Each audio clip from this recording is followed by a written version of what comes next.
we are live. We are live, ladies and gentlemen. Hello and welcome, everyone, to Lightning Speed Racing and LSR for round number 8 of the LSR LMU Championship. We are here at the beautiful Sebring Raceway down in Florida for some GT3 and hypercar racing. I'm joined alongside my lovely commentator, Mr. Lane. It's good to have us both back on the mantle. I don't know the last time you and I were on the mantle together. Was it Spa? Was it the first race back in Spa? I don't think we've been on since then. It's been a while. It's been a while. It's been a while for sure. But if there's one thing, by the way, it's round 8, not round 7. By the way, it is very good for us to finally be back. We have all had our schedule stuff. I have been doing IRL commentating, or I've been helping out on the FJ Endurance channel with Mr. Jonah. But the main thing is that we have some qualifying to talk about, and we have a pretty close battle up in front. Under a 10th between the Lexus and the Mercedes. The front engine cars looking really quick as we're looking on board with Horodeski in the Iron Lynx Mercedes. He comes across the line. Will he find some improvement on his time? He does. He goes to the top of the timing sheets with a 2:03.107. That is the benchmark in LMGT3. It seems like it's only a 2-horse race between him and the Lexus. As we go on board with the Acadis car, the 78 is flying. I would like to say that's a Columbia flag, but at the same time, I think I see stars on the inside. I think that's an Ecuadorian flag, Lane. Can you confirm that? Man, that's Venezuela. Venezuela! God damn. Oh, man. I should get banned for my country flags. You know, I was getting tested the other day on country capitals, and I did pretty good on that. Good thing they didn't talk about our flags. On the Europe ones. That was it. Hey, you weren't even... yeah, that is true. Maybe that is true. But here, through the last 2 corners, and he's going to get a little bit loose on exit. Able to keep the car intact out of the final corner. Like I said, it's only a 10th and a half between the top two, Horodeski and Enjoyer. Can he find some improvement? He only finds 200ths of a second. It was... The gap was 1.5. Now, it's just 1300ths of a second between Horodeski and Enjoyer behind. Peter Zasmary getting within 1 second in the Porsche. I know it shows on screen that it is the LM, and I am letting you know that is a 911. So even though that could, hey, it could be a hypercar as much as we can consider, that actually is the correct car. It is a 911 as he's powering his way down the back straight in to turn number 4. Now, Lane, you and I have done races at Sebring, not in this game, but in Assetto Corsa, and we have had a lot of difficulty. If you were to pick 2 spots on the track to really, really look out for these drivers, where would it be and why?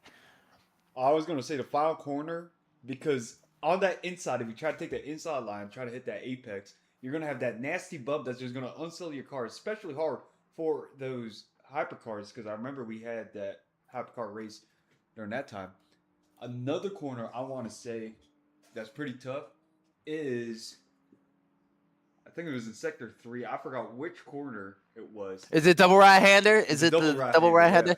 Yeah, that corner is incredibly difficult when you're on the limit, trying to keep the balance intact as you're rotating the car, because the main thing you don't want to do is, because you can't brake while turning, you're just going to understeer off. But if you take the corner too much, that rear end can step out very easily. It's so difficult to make sure everything comes out all intact. But here we go into the last corner. This is the Acadis car of Enjoyer. He, again, is trying to get past Horodeski, who is in the pit lane. His day is done in the Mercedes. Also, we have another Lexus getting within that fight. Smith in the Lexus, the number 24 car, within 0.3. So we have 4 cars within a second, 3 under half a second. But look at this. Smafsbury in the 24 Porsche. Where on earth did this time come from? Only 0.08 of a second down, looking incredibly close. He has the purple sector in sector 3 with a 43.8. But the time is a 2:03.187. It's exactly 800 down. And so right now, his main time that he's got against Sebring is in that middle sector. He lost 3/10. He was faster in the first, faster in the second, or faster in the third sector. He's just got to clean up that middle sector, and he will have pole. But we're coming up to that 15-minute mark, which will switch over to the hypercars. So we have just under a minute remaining. Purple Or sector just right over, there. yeah. Purple sector for Sebring with a 46.330. He is flying, going into the most difficult part of the track. This is the part that Lane and I were talking about. It can be so difficult to keep the balance. He's got Snorlax on the front of the car. That should help with the balance of the weight. Let's see if that can help him through here. He keeps the car balanced and maintained, takes it right out to the exit line. He's on a really good lap so far. The main question is, can he match in the middle sector? He does. A 32.678. He's only down 600 of a second. If he can keep that last sector clean, he's going to be on pole in that 24. I thought it was going to be an all-front engine battle for that pole position, but we got a mid-engine car, rear-engine car with the 911 as he's powering his way down to the most difficult part of the track. Purple in the first sector, green in the second. It's looking really, really good if you're a fan of Peter Sebring in that Porsche. Through the last corner he goes. Can he keep the balance maintained? It's looking pretty good through there. Gets on the power through the last corner. He's going to bring it all the way to the outside wall. This is looking pretty good for pole position. Here he comes across the line, and to pole he goes. A 2:02.908 goes ahead by exactly 0.2 of a second. A wonderful, wonderful pole lap from Peter Sebring. He was able to clean it up in the middle sector to get up in the second. Horodeski is still in the pit lane. He's going to be done. Enjoyer in the 78. So the two Acadis, or sorry, the 79 and 78. Just the one Acadis car to 78 is going to be in third. We have Smith in the 24 car in fourth, half a second down.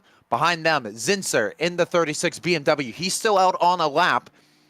I'm not sure if there's going to be any improvements. We can also see the 296. That's Mark Garrison, or that's not Mark Garrison. That's Russ in the car. He's trying to find a little bit more improvement. But I think, Lane, I'm not 100% sure on this because we have 14 and a half minutes remaining on the session. Oh, yeah, the hypercars are coming out. So we are switching over to the hypercars. And, yeah, so now with 15 minutes remaining, all the final LMGT3s are going to be coming in. It's now time to see our hypercars going for some laps. Right now, I would like to give you some names on the drivers. I can't because it's... Come on. Well, no, it's not that I can't pronounce it. It's just LMU is broken and it's just not showing it, per usual. So, no, it's completely your fault. We got Victor Zelensky. We got Jose Flores. We got Nico Perez, Bradley Kennedy, Steven Richardson, and Jay Richardson. All the cars out on track. So, can I watch these cars? There we go. Now it's finally showing up. Now it's finally showing up on my end. As we look at Jose Flores. Man, oh man, we've had a lot of fun commentating on Jose Flores. It was actually Qatar, I think, was the last race that we did. And do you remember the chaos of that race, Lane? Oh, absolutely. That was something else. There was a lot of chaos with the first front runners in the hypercars. I remember Portimao as well, where they had that insane crash that looked really funny. I don't think I saw that. Oh, that's probably just me. Maybe I just imagined that you were there. Yeah, maybe you did. I wasn't there for that. I can tell you that for a fact. But what I can tell you guys for a fact is that Jose Flores, I believe, is going to be the one to top the timing sessions. There's not many people who are able to make the flight out to Sebring this weekend. A lot of people running into financial difficulties as they were trying to fly. Because, wait, what was the previous race before this? Yeah, going from Brazil. Some people got stuck in Sao Paulo. They're still stuck in Brazilian customs right now. It's not looking very good. But the main thing as we go on board with Jose Flores is he's starting his first flying lap. He's actually put a first flyer down. It's a 155.299. But this is going to be the onboard. Let's stick on board with him and let's follow him along. through the first sector of the track. Super careful to not over-touch the curbs there. Those curves are brutal. It's just like when you're on the Nordschleife. You don't want to touch most of the curbs there. Same thing here at Sebring. Most of these curbs are going to try to kill you. Now, down into the heaviest braking zone on the track. You don't want to lock any tires. You lock your rears, you're spinning around through here. Get on the power out of first gear and now tunneling down towards turns 5 and 6. You got to be very careful on entry into here. This is a big trail braking corner. Get the car over to the left-hand side as best you can. Get it turned in through second gear now on the power. Very careful on the power here. Really easy to lose it because you're constantly turning while getting the power down. Now, the double right-hander, keep it up to the wide line, but keep the car balanced. That's just about as good as you can have it from Jose Flores. Now, through the tricky and technical part in the back half of Sebring. Got to keep it absolutely pinned to both of the apexes here. Through onto the right. Through third gear he goes.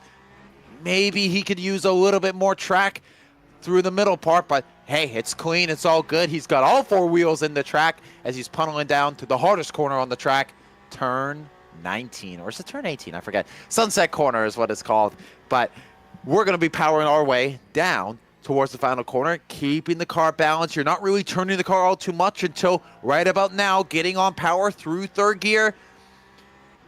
And let's see what that lap is going to be. No one is remotely close to him, and no one will be because it's a 150.405. The closest person is 7 seconds down. And that's Victor Zelensky in the second car. Now, granted, Jose Flores is the only one that's consistently setting flyers right now, and that time will go down. So we'll just have to see a little bit more from Zelensky, Richardson, from both of the Richardsons, Bradley Kennedy and Nico Perez in the battle for the qualifying positions. But it's looking very, very good for Jose Flores up in front. That is the benchmark time. No, let's look at this Alpine. This is a very pretty looking car driven by Richardson in the 83. I was going to say, I do like that livery right there. First sector of 44.3, so he's 3 seconds down on Jose Flores. So this is just going to be an out. This is definitely a intro lap, getting used to everything. You didn't want to say out lap because he already did his out lap. Yeah, he's already done his out lap. This is his intro lap, and I hope that goes the same for just about everyone else. I want to see, hopefully, someone in the hypercars compete for this, because if we have to talk about LMGT3s for an hour and 5 minutes, that's going to be interesting to say the least. But out of the final corner, or into the final corner, comes Victor Zelensky. Is his profile is from The Dictator. That's crazy. Out of the final corner. Is he Aladdin? It is Aladdin, bro. It is. I can't believe it. He goes in the second. Okay, so we do have a bit of a qualifying battle going on. Victor Zelensky on 151.009. Gap is 6/10. So he's still got to find a little bit more time if he wants to get up onto Jose Flores. But honestly, if you're Jose Flores, oh, never mind. I was going to say, if you're Jose Flores, you can go into the pit lane and just call it a day. But he isn't. He's going to find 1.5 seconds, a 149.056. Purples all across the board. No one is even remotely close to him in any part of the track. He's a second faster through the first sector, second faster through the third. Is only half a second faster through the middle. So it is just a dominant performance for that 48. Looking really, really good for the Peugeot right now. I wish the Peugeot was that good IRL. But we're looking here at the other Richardson. That's in third place in the Cadillac as he's making his way down the back. Oh, gets a little bit wide on the last corner. Very easy to do so when you're going through the weight transfer through the left and right. It's very easy to get understeered through there, get a little bit wide and lose some time, but he's just trying to send a benchmark to, he's top 3 right now, only 2/10 between third and fourth. He's going to have to find a lot more time if he wants to get into that top 2 fight.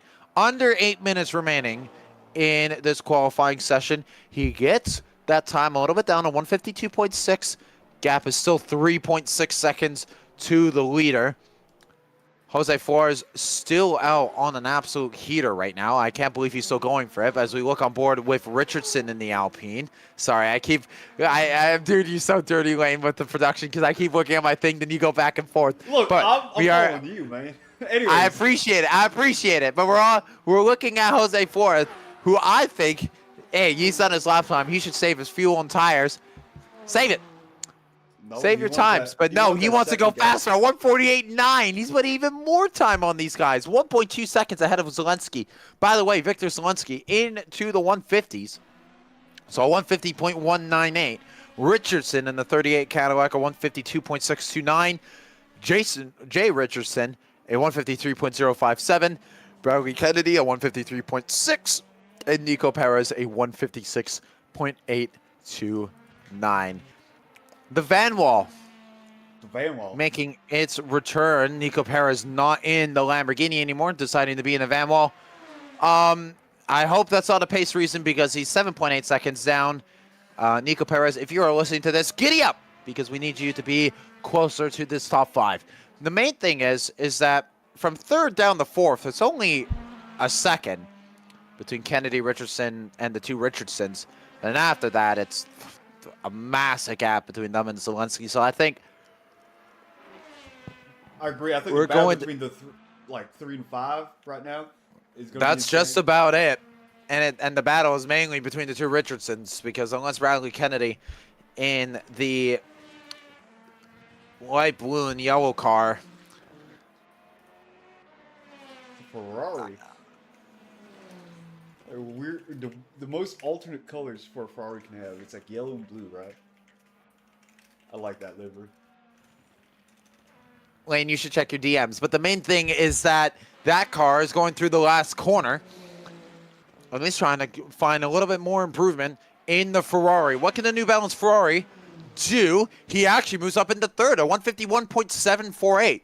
Also, by the way, Victor Zelensky, he's within a second, a 149.865. Great job from the Glickenhaus car, the 708, to get within that time. Bradley Kennedy is about to get impeded, though, by Nico Perez, who is way off the pace up in front. So, yeah, Nico Perez is going to lose his lap time here as we officially have 5 minutes remaining. If he had a little bit more time, he would be able to do it. But we're looking at Zelensky right now. He's 4/10 down in the first sector. So he second seems he's going to get second. There's no one that can challenge him right now. But the problem is that he's just not finding that extra little bit of time to close it in within half a second. Because if I was Zelensky, my goal is to try to find an extra 3/10, maybe get that gap within a half a second. That would be a good win for the Glickenhaus. But in the meantime, it's just a pretty comfortable showing. But yeah, he's 1.8 seconds slower through the middle sector. So this will not be the lap to beat.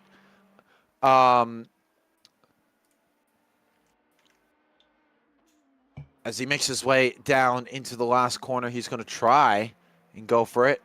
Well, at least one more time. We have under 4 minutes remaining. These guys can at least get 1 lap, if not 2. I think the chance to get a second lap might have gone away, but these guys will be able to start. Actually, no, they will be able to get 2 laps. What am I talking about? So they will have 2 laps, just probably can't get a 3rd in. So 2 laps remaining for the top guys in qualifying. Jose Flores is in the pits. Same with S. Richardson in the Cadillac. So it's Zelensky, Kennedy, Jay Richardson, Nico Perez, the last guys out on track. Nico Perez, he's absolutely nowhere. 6.8 seconds off. 3 seconds adrift from Richardson's. He's going to be having a race completely on his own lane. We might be in that LMP2 battle if we had LMP2s. He very much, yeah. If the LMP2s were here, he would be in that battle. But we won't know for sure.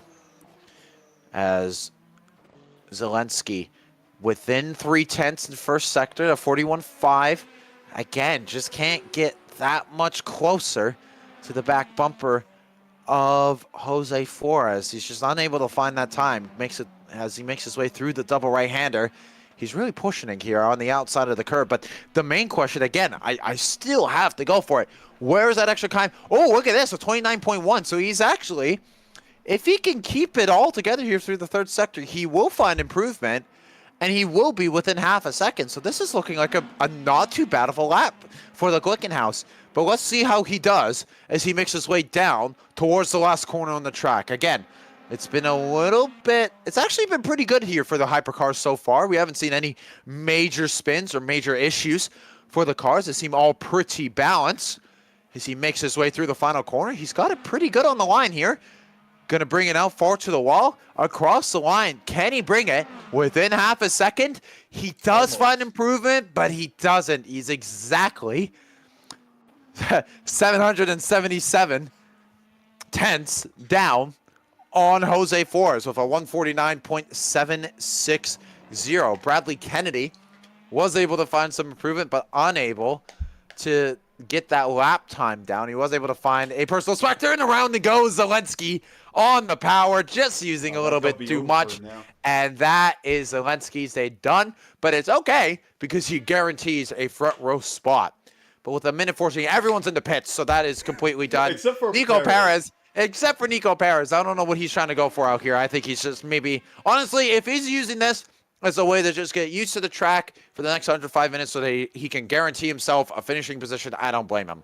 But that will be it for qualifying. And yeah, no, Nico Perez has gone off the track. It is done. So let's go through the order in qualifying. It is Jose Flores in the Nebula Esports Pro-Am car at the top of the timing sheet. Victor Zelensky in second in the Glick with a 149.76, exactly 777 hundredths of a second down, 777 thousandths of a second down. Bradley Kennedy in the KRT yellow Ferrari in third. Jay Richardson in the SJR Motorsports car. Steven Richardson and the Cadillac in fifth, and Nico Perez, the last car in hypercar. In GT3s, it's Paul Zasmery who takes the pole position. Valtteri Horodeski in second in the Iron Lynx Mercedes. I almost called it, I don't know what I was going to call it. Wasn't a Mercedes, but I almost called it that.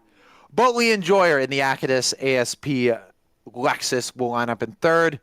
Marcus Smith in the GGA Esports car in fourth. Dominic Zinsker in the Green Raven Racing 36 BMW, followed by Mark Garrison in the Team Cannon Fodder 71296. Grigoris Katsaras in the JMW Motorsport car lines up in seventh. Cameron Moss in the Esports Team LU8 car, and Caden Gargurio in the BMW number 7 in 15th.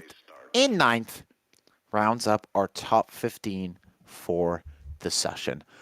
All right, Mr. Lane. Predictions? We got 105 minutes of racing. I think it's predictions time. I don't see why. Well, yeah, actually, you go first. You go on first. All right. You know, I always root for the underdog. You know, America 250. Something might happen today. July 4th. It is July 4th, by the way. Happy July 4th for everyone here. Oh, man. I'm already shit-faced. I've been shit-faced since like 12 in the morning. Or 12 a.m. Anyways. You know, yeah. I for once, I'm sober. For once. For once.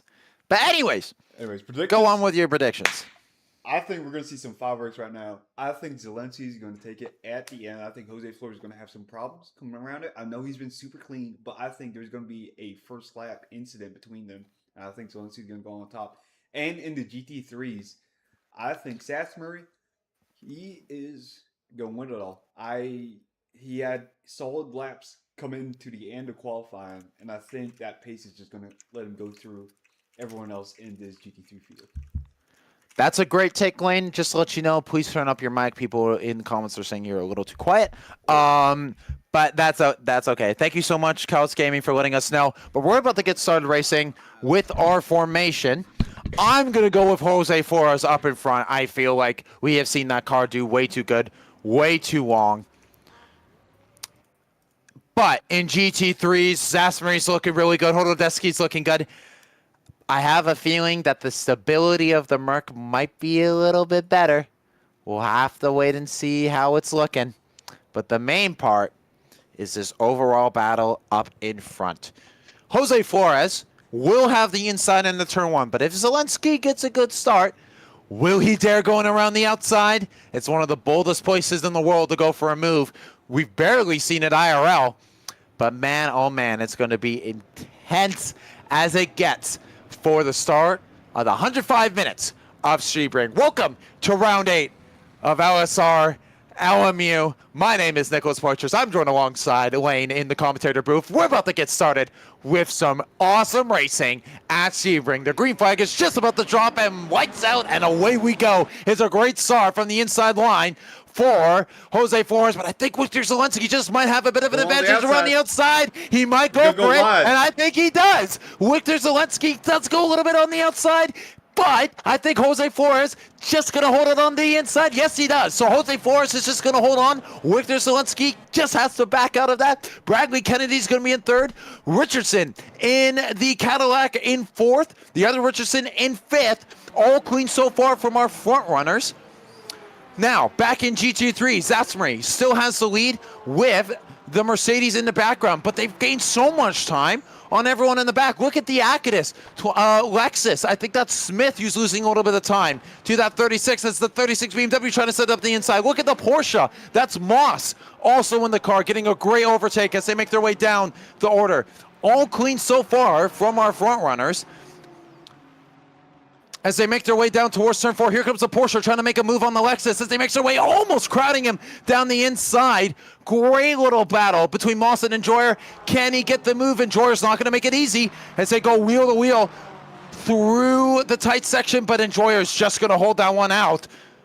Man, oh man, a little bit contentious through the GT3 field so far. I wish I could show you guys the names, but again, LMU, broken as always, doesn't want to show the whole thing. So we're going to have to wait and see what's happening in this fight. But it's Flores up in front, Zelensky in third, Kennedy in fourth, the two Richardsons, fourth and fifth, and Perez in sixth. All clean so far from our front runners. Zatsmary in the lead. We got Horodeski in second, Smith in third.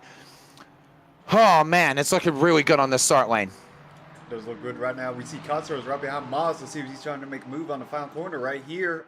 Trying to look in the inside, fakes it a little bit. Maybe he wants to get him on the first corner. We'll have to wait and see. Yeah, we're going to have to wait and see. It's also right on the back bumper. That Mercedes is holding on to the back bumper of Zatsmary as well. It is not done. Oh, I think someone has spun into the pit lane, and that's Moss, who is spun on the exit of the pit lane. He can't even enter the pit lane that early because the pit lane isn't even there on the front straight. Can't go in there, my friend. Moss on the exit, just getting the power a little bit due down early, and down the order he goes. We have a lot of racing, an hour and 45 minutes of racing, so it's good to get that out of the way as we see Enjoyer losing out in this battle. He's trying to send it up the inside of the BMW, trying to force him around, but just can't get the move done. As we make our way down the order, this is a great little battle between Zinster and Enjoyer as they make their way down towards turn 3. We got two cars with drive-throughs. Great little dive bomb from the 78 of Enjoyer as he makes his way up the inside. Marcus Smith in the 24 Lexus has a drive-through, so he's going to have to go into the pits. Same with Carigulo in the 7 BMW. So two cars already having drive-throughs in LMGT3. Well, it's been a fist fight in the first couple of minutes for these LMGT3s. Pretty quiet on the LMP front, I believe. Jose up front. Oh my God, I'm sorry. I have to explain this. This is actually like this is a new thing with LMU, and this is broken. I can't have the entire overall standings. I can't look at both LMGT3s and hypercars at the same time. I have to choose one or the other. LMU, if you're listening, fix your game, please. Because this is actually like this is ruining it. This is ruining my ability to commentate on this race. But anyways, up in front, Jose Flores already a 5-second gap on Victor Zelensky. He is absolutely flying up in front there. behind him, there's a 3/10 gap. It is looking very, very good up in front for Jose Forrest. But let's go look at the battle for GT3 because that's where the action is right now, as Paul Zasmary is just holding on to the back bumper of Horodeski in the Mercedes as they make their way into turn 1. Wayne, if you're at the beginning of this battle, and you know there's a long, long bit of the race, if you're in the case of Horodeski in the Mercedes, you're hounding. Are you going to try to force him into mistake here, or are you just driving in this scenario, or are you pushing to try to go for the lead here? What are you doing? Well, you kind of want to keep him arm's length, right? Just in case he screws up and you have that opportunity as well. But the thing is, it's a difference between a rear engine drive car and a front engine drive car, where the rear engine ideally would lose a lot of that rear tire grip eventually, you know, in the coming minutes or so. About, I'd say 45 minutes or something like that. Not too sure with these new tire physics in LMU, but I would say keep in arm's length, kind of just do your own race and see if there's an opportunity that's going to happen to you. Maybe Sasmer is going to go wide, maybe he screws up his braking point or something like that, where you can get that opportunity in there. But right now, Horodeski is doing a pretty good job keeping that gap around 5/10. Just got to wait and see if he's going to make that mistake. Yeah, no, 100%. He's going to have to make that miss. He's going to have to wait to find that out. Enjoyer in the 78, if he wasn't 5 seconds down, he would also be in that fight. He's doing pretty much the same times as the guys up in front. But that doesn't matter because this is the battle up in front as we're still hooked on with the Iron Lakes of Horodeski. He is within a second of that Porsche. But then again, we got a long, long way for this race to go and a long amount of time for him to get that overtake done. He is going to, he gets a little bit loose there on entry, was able to hold it on. But honestly, these two are just pulling away up in front. I know Zinser and Enjoy are having a little bit of a stuff. By the way, Marcus Smith and Kurigo, they both done their drive-thrus. They've both cleared it all the way back down in 7th and 8th. They're 30 seconds adrift from the back of Moss, who spun. So they are very, very much done. But we got two battles here for 1st and 2nd and 3rd and 4th between Zasmary, Horodeski, Enjoyer, and Zinser. Up in front in Hypercar, though, that guy, Jose Flores, I think he's gaining about 2 seconds a lap because best lap on 149.2. Last lap for Victor Zelensky was a 151.1, so it is looking all so comfortable as for them. Mind you, Victor Zelensky is on the hard tire. Everyone else deciding to be on mediums. One driver deciding to go for something else. So Victor Zelensky, although has lost considerable amount of time to Flores, he is going to be playing the long game with that car, already dealing with a little bit of traffic as he makes his way down into turn 1. Makes it through with no issues. Garigiro getting out of the way with no issues. One of the few American drivers here racing, and he's got an American livery for 250. I was going to say that. Look at that. He got the USA right? national. Yeah, he got the USA national team logo. They won their qualifying round. It's funny though because on July 4th today, Canada is playing their game, and I don't care how good we are going to play. We're not winning that game because we're playing on July 4th. So anyways, the main thing that's happening is that I want to see this gap with Horodeski and Zasmary because he's still on the back bumper as they make their way down towards turn 1. Zinser and Enjoyer, that gap is starting to grow a little bit more as we see Horodeski trying to send it up the inside deep into the corner. He's not going to get the exit compared to the Porsche. This is a great little tussle up in front between these two LMGT3s. This is the only battle that we have out on track, and we will be watching this for quite a while. As we make our way down towards turn 1, we have a long, long way to go. Not even 10 minutes into this race. But we got to figure that out pretty soon. Last lap for Horodeski at 2:03.4. Paul Zasmary at 2:03.5. So only a 1/10 of a second improvement between these two. He's going to have to find a little bit more time if he wants to go for that overtake. As we like to say, Lane, it's one thing to catch him. It's another thing to pass him. He's been catching them this whole time. He's been staying there this whole time. But I think he knows that there's an hour and 35 remaining in this race, and any major pushing is just not going to be good for the cars. There's only been 4 laps so far into this race, and it's glad to see that these two are giving us stuff to talk about, because outside of this, there's already major gaps. I mean, we do have Enjoyer and Zinser who are covered by under a second.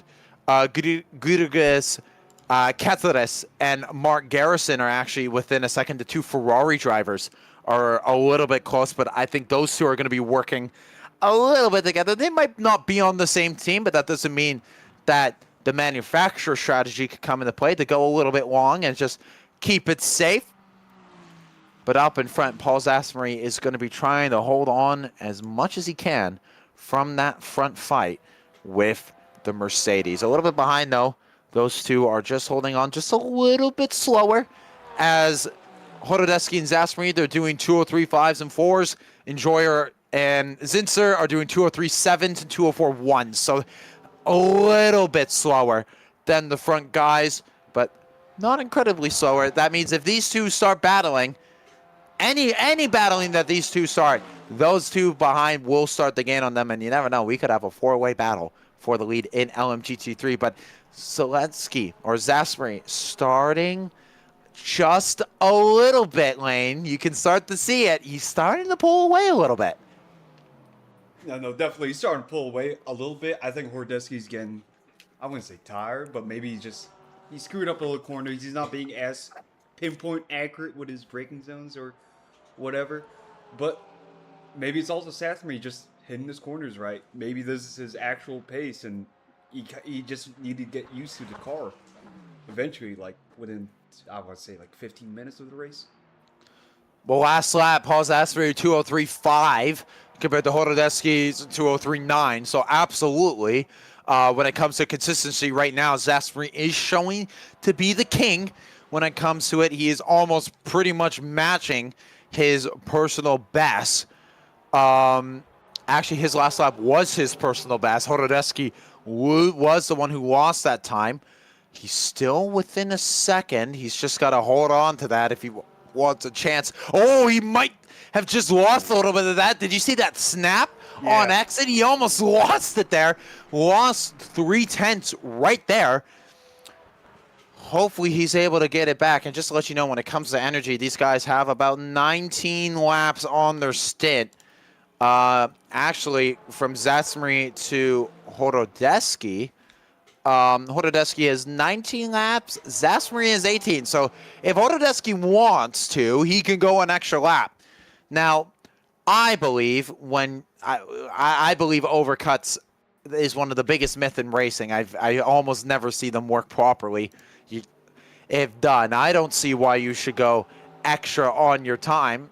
I think the fact that you have a little bit less of fuel means that you'll have a little bit shorter pit stop time. So you should be matching with Zasmery. Last lap of 203.523 compared to Horodecki 203.849.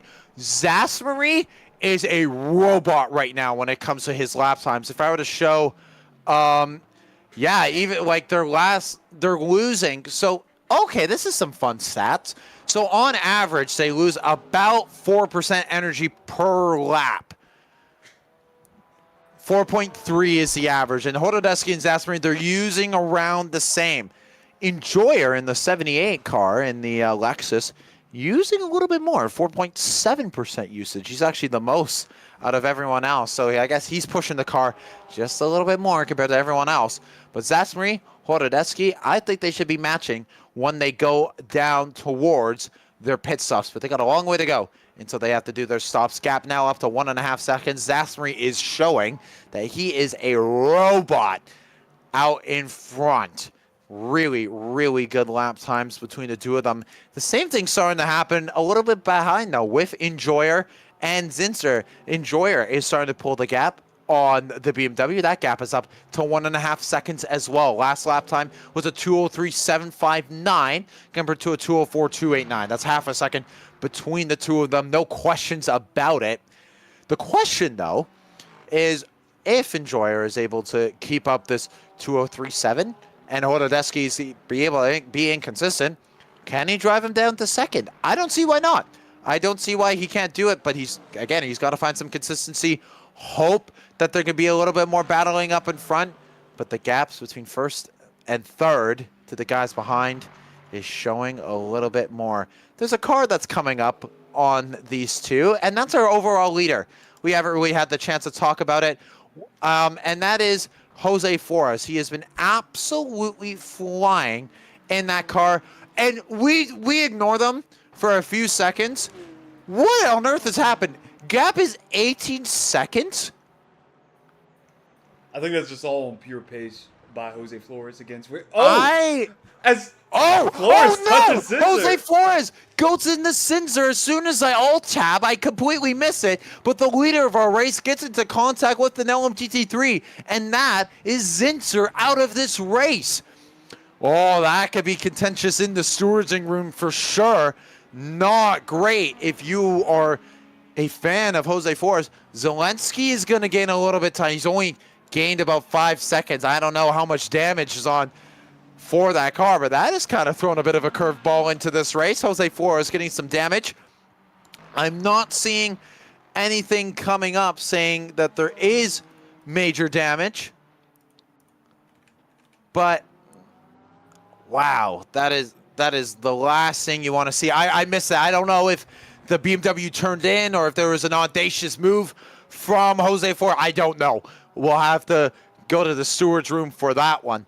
But Jose Flores losing he lost about 15 seconds there, actually, of time. But I don't see why he can't gain that back unless there's some considerable damage to that car. But that's the thing about Sebring. This is a race about just trying to finish, let alone trying to go for overtakes and battling. If you have some battling here, that means you are extra confident with your car. So we'll have to wait and see. But man, oh man, Jose Flores getting fully out of shape entering into turn one, dealing with some lap traffic. So not great if you're a fan of Jose Flores in the Jose Flores camp. As we see him enter into the last corner, he's got the Acadis car in second. He almost hit the rear, but is not going to lose it. You can see, though, Zasmary, he's really starting to pull that gap. That gap's up to 2.7 now. Really pulling away between the two, as it's showing so far in this race. But man, oh man, Jose Flores, you can see how patient he was. He is not looking for any risks with these GT3s. As we see the two leaders of our race, both on the same part of the track, and now overtaking each other. There goes Jose Flores, lapping Zasmary. I think that's for the second time. Might be the first, I'm not really sure, but we're only 9 laps into the race.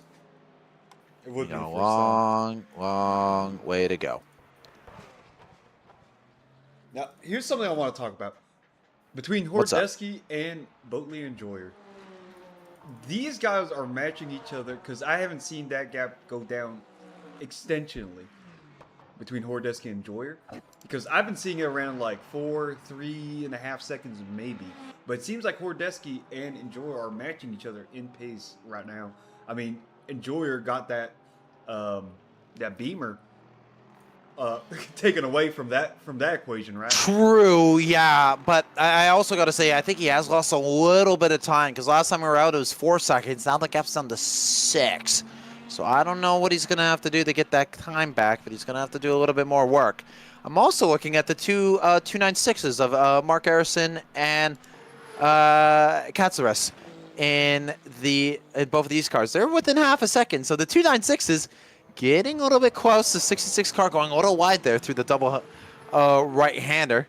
They have an Alpine coming right onto its back bumper. But I think because of the separation and also him being weary of the Alpines, he's got to get out the way. But I think these LMGT3s need to learn something. They don't need to get out of the way. It's the fact they can drive their lines. It's these hypercars have to get through them safely. Completely okay. Hold on. I'm just going to look at Jose Flores, because that just reminds me. I want to see what kind of damage he has. And Jose Flores is orange on the front bumper, but that's just about it. Last lap, a 151.2, so he's very much... Actually, no, sorry, a 156. So he's He's fine. He's lapping 2 seconds a lap faster than Zelensky. He is completely okay. He can get into another accident and crash like that, and he will still be within the fight. But with Mark Garrison and Katsaras, that is pretty much the only battle that we have out on track, and that is with the two 296s. Though I must say, very separated apart. Oh, excuse me. I got up pretty early today, so excuse my yawning. Well, we're all pretty right now. You also have a substance in your system, though, so that's helping you be EP right now. So, anyways, the main Calm thing. down like that. Hey, you called yourself out on it earlier. I did, yeah. Don't hate the player. Don't hate the game. Don't hate the player. Don't hate the player. Hate the game. But Gatsaras has lost a considerable amount of time between the two 296s. As you're looking up, Jose Flores up in front. It's a great looking livery. You know what that reminds me of? That reminds me of an alternate ally livery for Alex Bowman. It looks like if you're the thing, it does look like it. It looks like if y'all are NASCAR fans and you know about him. He has Bowman number 248. Yeah, he's got the 48. Maybe he is just. Maybe we have no idea. Maybe he is just a Bowman fan. Maybe. You never know. Well, he doesn't have the Bowman skills. That's all I'm gonna say. No, that is true. He's better. He's better. I was gonna say that's a compliment to Flores, right? Yeah, that is a compliment. That is a compliment. He is driving better than Alex Bowman. Rick Hendrick, if you're watching this stream, if you're one of the 9 people watching the stream, I think you should sign up Jose Flores for your NASCAR Cup program. He will do better than Alex Bowman. But that gap up in front is still 16.9 seconds, so it is just all Jose Flores up in front. Victor Zelensky has a 10-second gap to Bradley Kennedy behind in the Ferrari. Steven Richardson and Jay Richardson in 3rd and 4th within 2 seconds of each other, but I don't think those two are going to be fighting anytime soon. And Nico Perez way down the order. He's just driving his own race. He's in the LMP2 class. That Van Wall's an LMP. It's just a glorified LMP2. He's the only car in LMP2 right now, so he's going to win in class.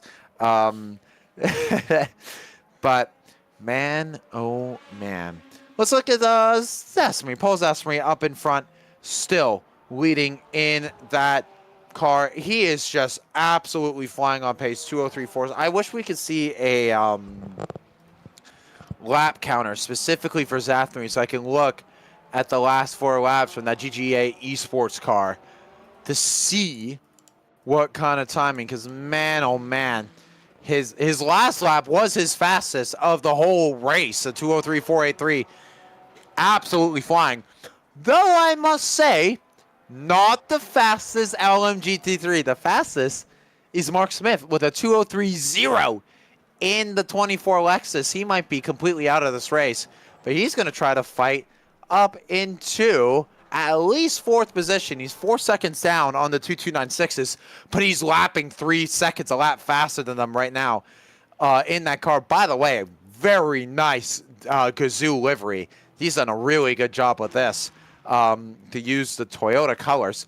A little bit of a darker red, but I do like it a lot. Last lap, a 2:03.0. He is absolutely flying in that Lexus. He's going to try and make it up into the top 4 within the next few laps. All of these guys are on energy, have 53% remaining, so still a long way to go before that first stop. Now, for the hypercars, I am curious. Oh, I thought Jose Flores lost more time for a second, but nope, not at all. They're also at 53%, so they're at a very similar window to the GT3s when it comes to their pit stops. I don't know why I'm hiccuping and doing all this stuff left, right, and center. But we're looking at the 296s. Mark Garrison in the car. He lost 2 seconds last lap, but he is still within he's still within a second of, wait a minute. Actually, this is a swap position. Yeah, they swapped for positions. So Katsaras into 4th. Garrison now down in the 5th. I'm not sure why that's happened. We've clearly missed that. But hopefully that will change a little bit soon. But look at Smith in the Lexus. He is already within 1.5 seconds. Last time we talked, it was within 3 seconds. Look at these guys really pushing the pace as they make their way down towards turn 3. I think that Lexus is going to be within striking distance within a lap and a half. He's going to try to make his way up into P4. He's going to go after 296s and get into that spot. But after this, it's going to be a long, long way. Oh, up in front, something has happened to Horodeski, and now Enjoyer is within striking distance of them too. What is happening in LMGT3? So we got a battle for second and a battle for fourth, all heating up here really soon, and it's going to be Alexis that might be taking advantage in both fights lane. I don't know what to say. I think I called it. Like, Horodeski was trying to keep Enjoyer behind, and they were matching each other, but something must have happened to Horodeski where he probably went wide, lost time in the grass, or something like that to have Enjoyer catch him up like this. And undeniably, look at how much Horodeski is struggling through the last corner. I think Enjoyer might be able to get him here in the turn 1. Gets a little bit of a better stuff. By the way, Mark Smith gets past Mark Garrison. So the Smiths and Garrisons are able to switch. So that's Smith up in the P5. But we're still looking at this battle between second and third for best of the rest. No move so far for the Acadis car in the turn 1. Sticking to that back bumper. Is he going to look up the inside here in the turn 2? No.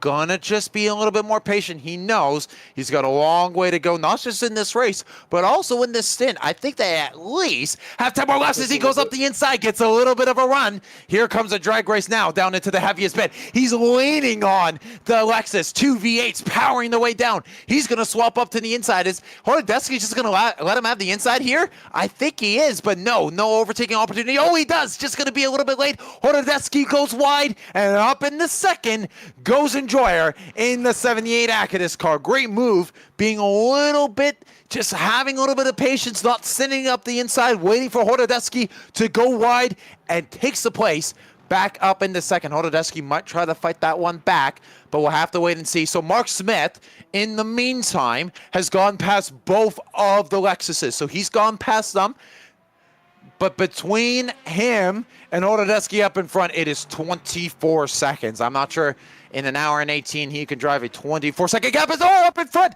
He just might be able to. Horodeski has lost out. He's spun. I'm not sure what's happened, but Horodeski behind Enjoyer has considerably spun into the grass, and the battle for second and third is officially over.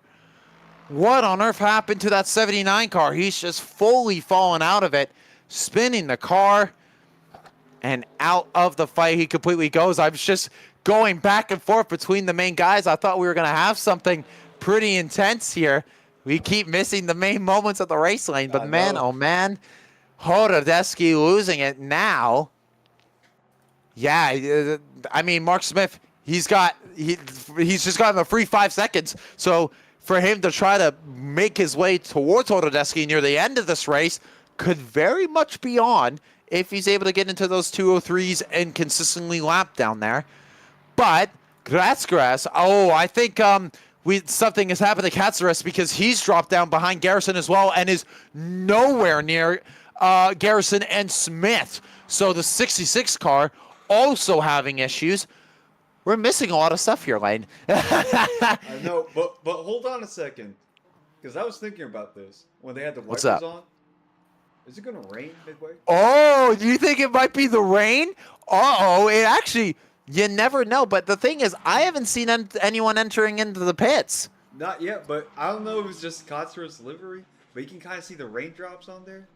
I'm not seeing anything on the track.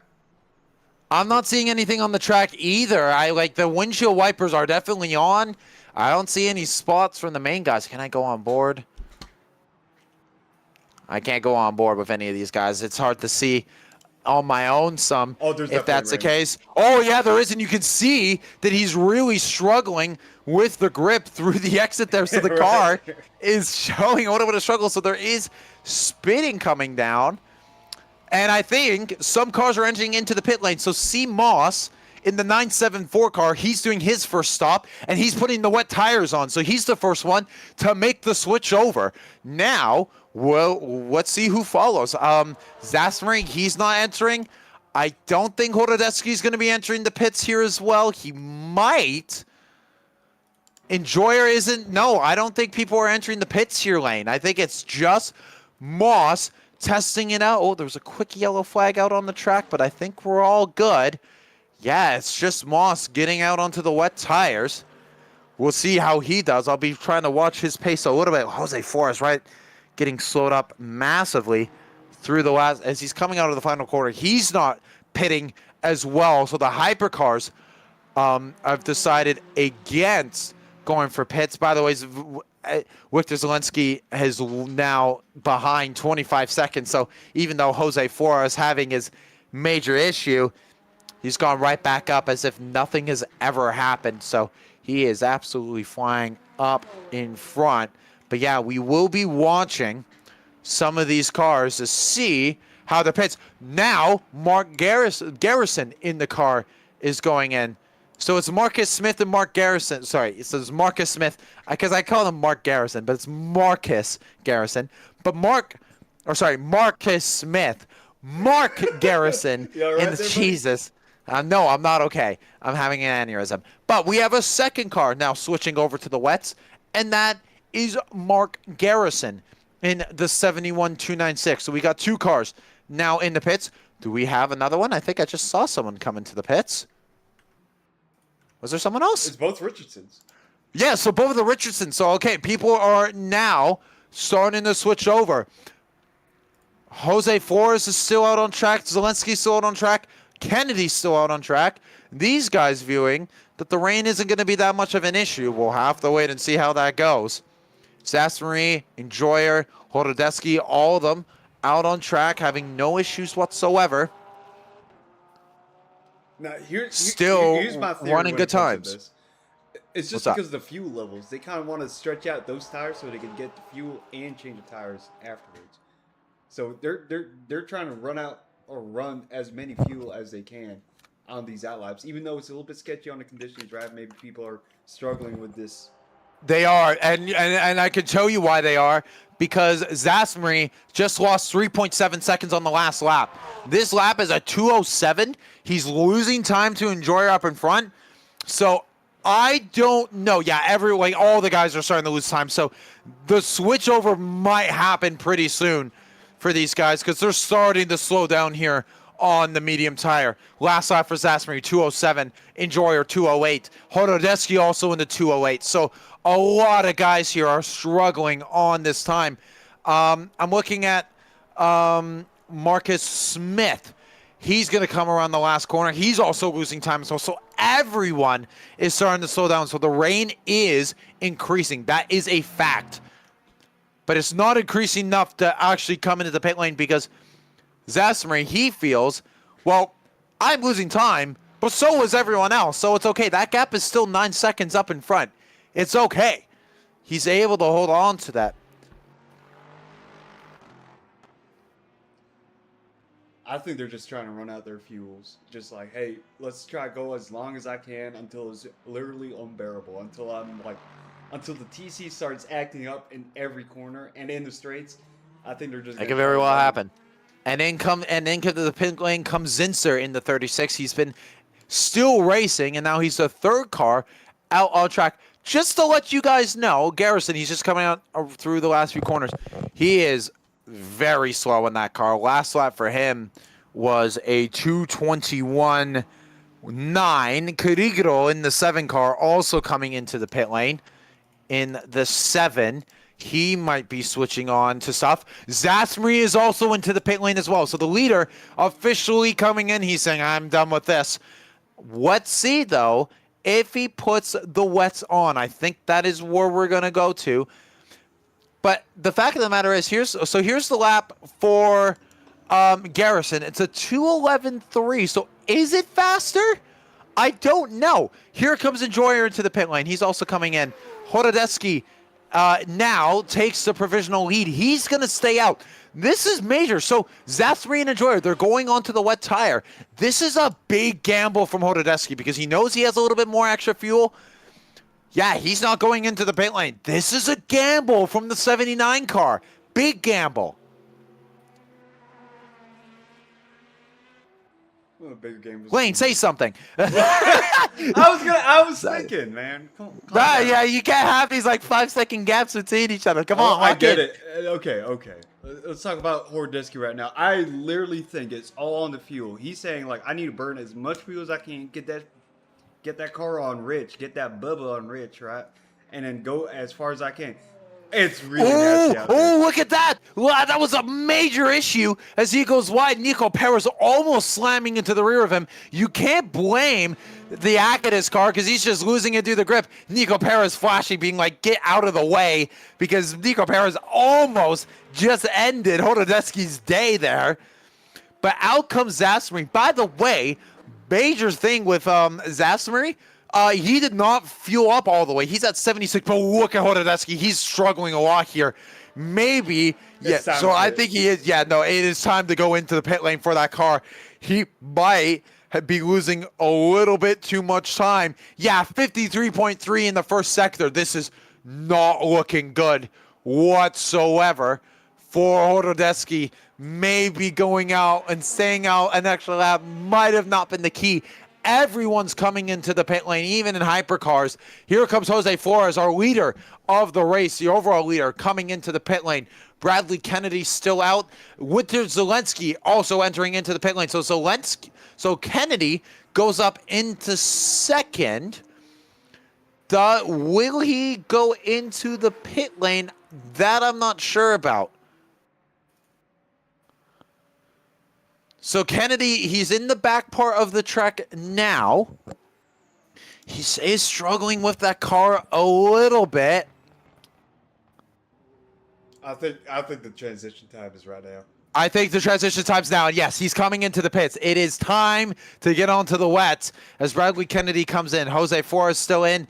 Everyone coming into their laps. Jay Richardson is out, and he's in third right now. So he's done a good job getting back onto the lead lap. Hordesky now into the pit lane. So now we'll be seeing. Okay. Zasmary is 100% taking the lead back. So there he goes back into the lead. So Zasmary's in the lead. Enjoyer should be able to take back. It's going to be close. It's going to be close. Out comes Hordesky. I saw the suspension come up. I think he's still filling up the car. Yep, what the hell is going on? Yeah, okay, out he comes now. Yeah, no, Enjoyer's going to get him here. So the 78 act to this is going to take back second. Hordesky with the gamble, trying to go an extra lap. Doesn't work out. He will go back down into third. Man, we still have an hour remaining in this race. This is going to be a long haul for us. This is going to be a long one. Lots of guys still in the pits. Hordesky just now exiting. Bradley Kennedy is also exiting. Nico Perez is still in the pit lane in the van wall. But everyone is on the wets now. It's wet weather racing time. My favorite. Not really. So, actually, try to make this make sense to me, Lane. Victor Zelensky has lost a lot of positions now and is now fourth. How has this happened? I saw him come out the pits after Jose Flores or whatever, or like before Jose Flores, but he's like a minute down. I don't know if he lost a lap or something like that, or if he had. I'm not sure. I really do not know what has happened to that car, but Victor Zelensky, who I thought had the most guaranteed second place in the world, almost loses it out of the last corner. Oh my God, keep that car together. Keep that Glickenhaus in peace. He is all the way down in fourth. Granted, he is doing some faster times than Kennedy and Richardson up in front, but off of strategy, he has flundered this. Gap is 4.5 seconds up the head, but Bradley Kennedy is just... How has Kennedy gotten a second place out of this? I know he's almost a minute down on Jose Flores, but what has happened to Zelensky here? This is unbelievably... one of the Cadillacs has completely fallen out. We fully missed it. The 38 car of Richardson is DNF'd out, and we're seeing in chat that the car is just not having a good time. He died in the last corner. We say the last corner is the most difficult for a reason, and it's taking out It's already taken its first victim. Richardson in the car, our first DNF of the day for Stephen Richardson. Actually, our second. Dominic Zinser. What the hell? What happened to him? He came out of the pit lane, and I guess on his outlap, also retired. So Dominic Zinser in the 36. We have one retiree in Hypercar and one retiree in GT3. So both of them are done, and they both retired on the same lap. So we're not good at our jobs, Liam. We got to do better at finding our guys. We got to lock in a little bit more. I'm not omnipotent. It's not like I'm the goddamn NSA or some bull crap where I'm just, like, true. looking at everyone. That is true. But one thing I got to mention, though, Lane, is although Zasmari's up in front, he's got that 21.2 second gap. He has to pit before anyone else. And that's because of his energy. He's at 67% energy compared to 90, 95, and 91 from the top three, or from second down to fourth. It was looking not really good. Someone saying in chat that the deaths were related. Richardson, did you take out a GT3? Did you take a GT3 with you to the Shadow Realm? Is that what happened? Is that what happened? That I'm willing to bet that may or may not be exactly what happened. But Zasmari able to get through the car. You can see, though, the track surface is very slick because right behind Kiriguro in the 7 car, he's having some issues trying to keep the car in a straight line. I was seeing him dancing around in that 7 BMW, but he's able to keep it all clean out on track. But yeah, I am curious, though, Lane, what is going to happen when it comes to the pit stop? Yeah, the strategy and what that lap is going to do. How much time is he going to lose being in the pit because of that? I don't think he loses a lot of time because he's already got a 23-point-second gap. I wouldn't be. Maybe the gap. Maybe he loses 5 seconds. But the fact of the matter is that it's looking really comfortable. There's an hour, and we're not even an hour remaining, and we haven't even done an hour into this race. It has been that much. It is an endurance race, mind you. Anyways, what I was going to say about Sassman, I think he has a pretty good strategy. It all depends on, like, if the weather clears up soon. Maybe this could just be a slight thunderstorm that just came through Sebring. You know, Florida weather is a little bit different. Like, it don't act normally like all the other weathers, as everyone in their states say, right? But he could be on a good strategy right now. Like, if the weather lines up, it doesn't look like it is right now, but who knows eventually when he has to pit, because right now I believe he has 63% of fuel. Yeah, 63% right now. There's only one car that's matching him, and that is Marcus Smith in the 24 Lexus. He's doing 2:15.7. He's actually faster. He's a full second and a half faster. But that's the thing. He's 43 seconds down, and that's including pit stops. So I don't know how this 24 car is going to recover this. The main thing is that he can get up into that top 3. He can get up onto Horodeski, though. So that is possible. That gap is down to 5 seconds. He's lapping a second a lap faster than the 79 Mercedes. So that battle is not done. Into the pits goes Moss in the 974. That's the second time he's entered into the pits. I'm not sure what the issue is for that car. His wiper is at absolute max speed, bro. That wiper is going to fly off. Slow it down, bro. Dude, everyone's wiper's going insane. Also, did you just crash out? Well, ladies and gentlemen, I think GT3. Oh, no, he's back. Never mind. He's still back. He disappeared from my screen, but he's back. There's also another. Is there another one in the pit lane? Oh, he's gone again. Moss is gone again. Is he gone on your screen, or is he still there? I don't know. But he's gone. I think he might be retiring from the race. Looking at Morodeski in the 3 car. Last lap was a 2:17.5. Oh, okay, never mind. The servers are just broken. There's no one on my screen right now. Oh, it just kicked me from the server. So, that's fun. Am I still? Wait, can you still hear me, Lane? Am I connected? Everything? Are we all good? You lagged out for 5 seconds beforehand. I was gonna say that you crashed out, but then you came back on still talking. I was like, oh, I love my internet. My internet is so good. Anyways, let's try to get back into this goddamn lobby. I was like, yeah, are they just done? Is this over? Like, what's going on? I was like, yeah, we quit. You know. Well, I thought at 45 least. minutes I thought Moss was done at least. That's what that's what I thought was going on. But that is not the case. Lane, I am in a buffering screen, so I cannot commentate. I need you. Oh my God, that's a blue screen. That's a blue screen. Yep. Lane, take it over. All right, absolutely. Let's go, because we're about to hit the hour mark when it comes to this racing right now. You know, LMP hypercars. We have Jose Flores, Bradley Kennedy, Victor Zelensky, Jay Richardson, and Nico Perez. Rounding our top 5 and our only 5 drivers still in this race as Steven Richardson has D and F. Same with Dominic Zinser in that GT3 car.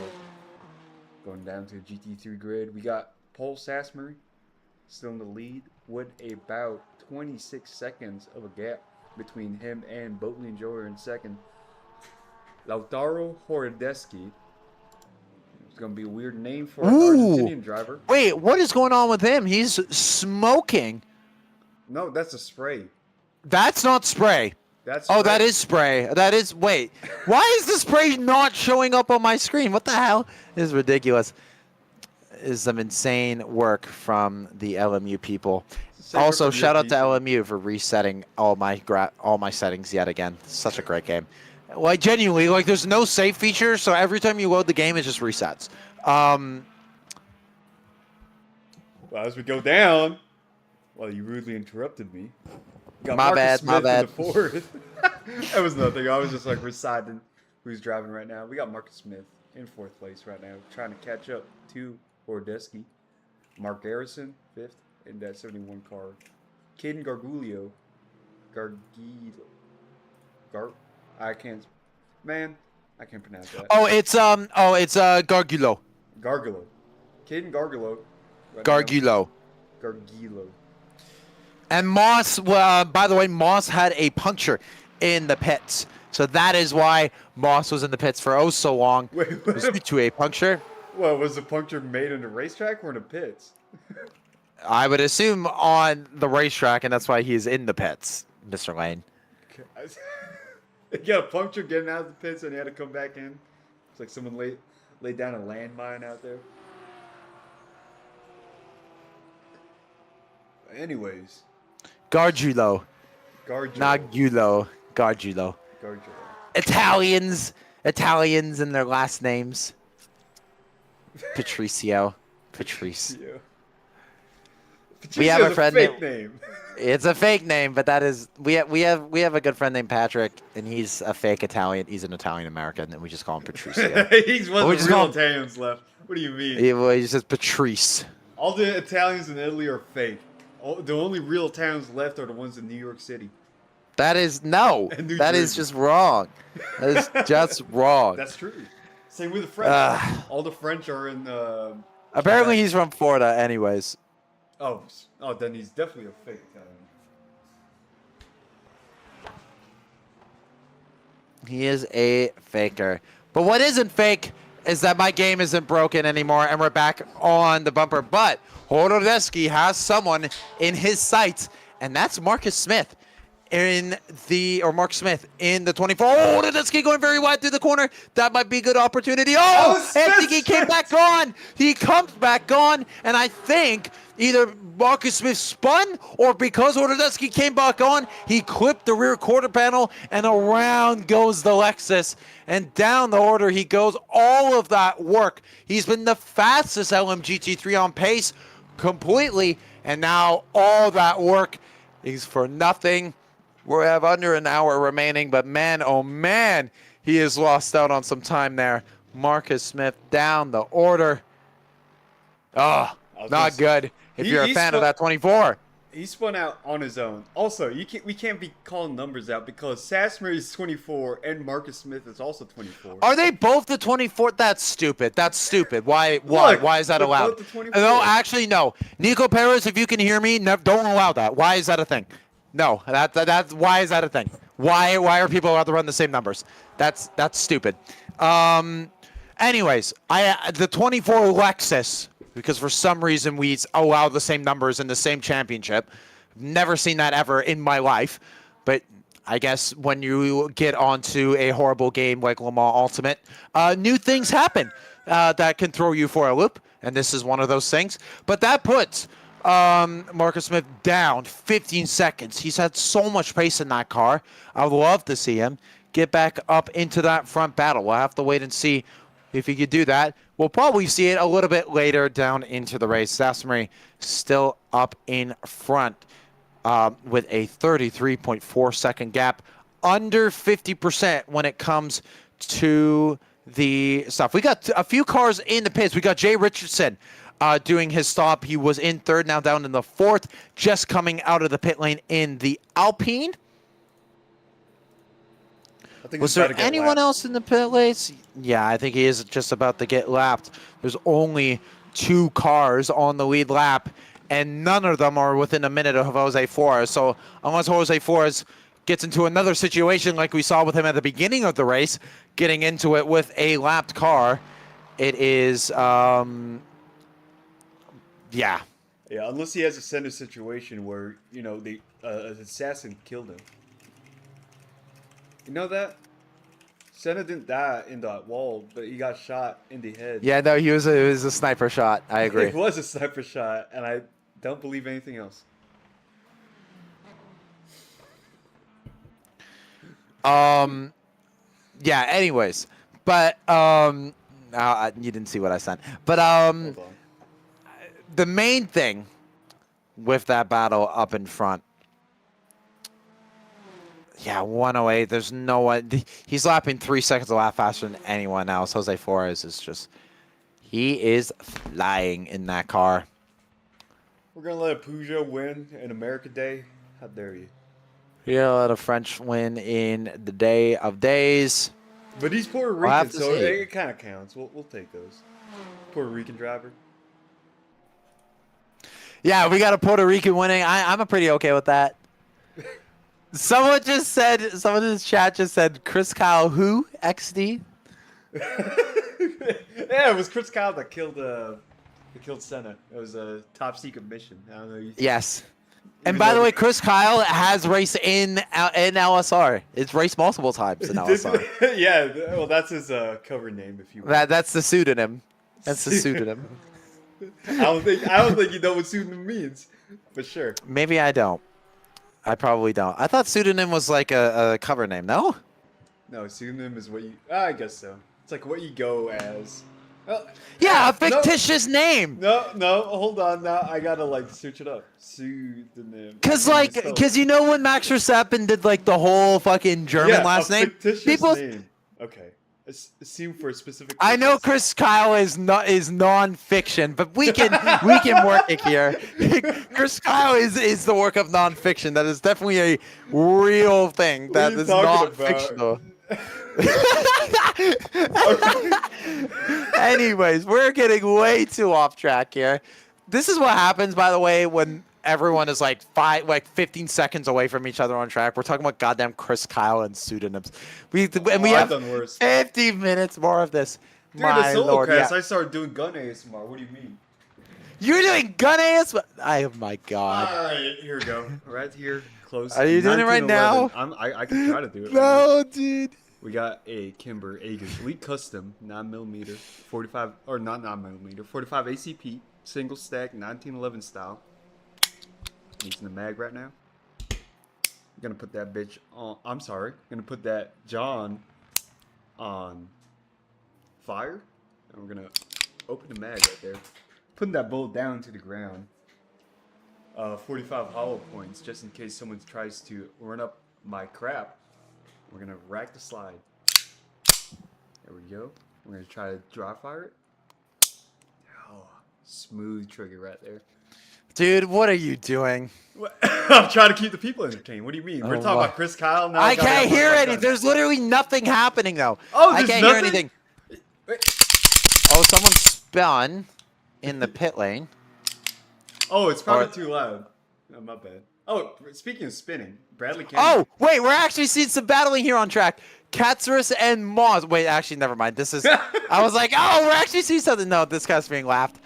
I was like, oh, we're doing something. Wait, did he just force him into the wall when he's laughed? Oh my God, he did. Nico Perez is into the wall on the outside line. How is Nico Perez not crashed out of this race? I don't even know. He wants sticks to the stewards, probably.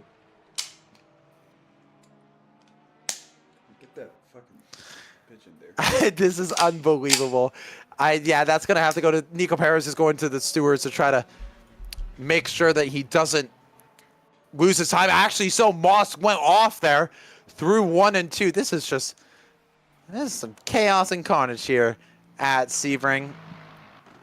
And we got 50 minutes to go here for LSR. Yeah, we got a long way to go. And right now, looking at Delta or the intervals, ain't no one close to each other. So, what would you say you're grateful of for 4th of July? No, that's Thanksgiving. My bad. Yeah, no, different thing. They're same thing to me. You get a day off at work. Wait, I need you to check. Can you check fart? That's you right now. Can you check fart? Just check the chat. You know what I'm talking about. Just look. That's what you were doing right now. That's what you were doing a few minutes ago. I was, yeah. You were doing that. All right. You were doing some gun ASMR. All right. Right next to me, I have an AK. I don't know if you're gonna hear it on the cam or on the stream, but we're moving the mag right now. Oh my God, Yeah, this guy is unreal. We're never getting another commentating job anywhere because we're gonna see this. We're gonna see this shit. They're never doing this, bro. Force it back. Gonna put on semi. Gonna dry fire it real quick. It's a 74 style with a Bulgarian build. Shoulders. Hungarian built? Are you kidding me? Well, it's the upper receiver, or not the upper receiver. Yeah, like Bulgarian parts, Wait. but the lower receiver is Interesting. American. But what's also interesting is Katsouris into the pits, number 66 car from P6. P6 in P66 entering into the pits. Nice. Anyone into the pits in hypercars? Nope, it is just some. No, he's retiring from the race. Never mind. Katsouris has just pulled into the pits and said, nope, I am done. So that is another retiree. We got 3 retirees in LMGT3, 4 in total. Only 6 remain out on track. Lane, I need you to just take the mantle for a few minutes. Absolutely. Yeah, no, yeah, I gotta, yeah, I'll be right back. All right. Here we go. Right now, we still got Sasmi up in front, having that 38-second gap between him and Buckley and Enjoyer into 78. Doesn't look like they're doing. Doesn't look like Enjoyer is catching up to Sasmi right now. Hordeski about 9 seconds away from Boat Enjoyer. Not within sights, but in sights of Nico Perez, Marcus Smith in that car. I believe he is 30 seconds away from Hordeski right now, losing a lot of time after that spin, which Nick attributed to, he thought Hordeski touched him, but no, it was Smith just losing on the throttle. In this exact corner, I believe. As we go down, we got Mark Garrison in that Ferrari, the lone Ferrari now after, I believe it was Katsouris retiring. We got Cameron Moss. And that Porsche still going strong after that very early minute spin. Still going through it. Still wants those points. Because right now he is in P6 in class. Not going to GTPs. Call it GTPs because I'm Sebring. But no, the hypercars. We're going to go Jose Flores still up front. A minute and 42 seconds away. He's going to lap Bradley Kennedy right now. As he's in second place in that KRT. I don't know what that means. Ferrari. Yellow. Interesting to say. Why is it yellow? I mean, I could see the yellow outlines, but wouldn't it be better to call it blue? KRT blue.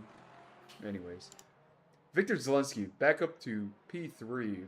losing a lot out of that pit stop, whether he got damaged, maybe got held up, or something. But start P2, he was my dark horse to win it in this race, but nope.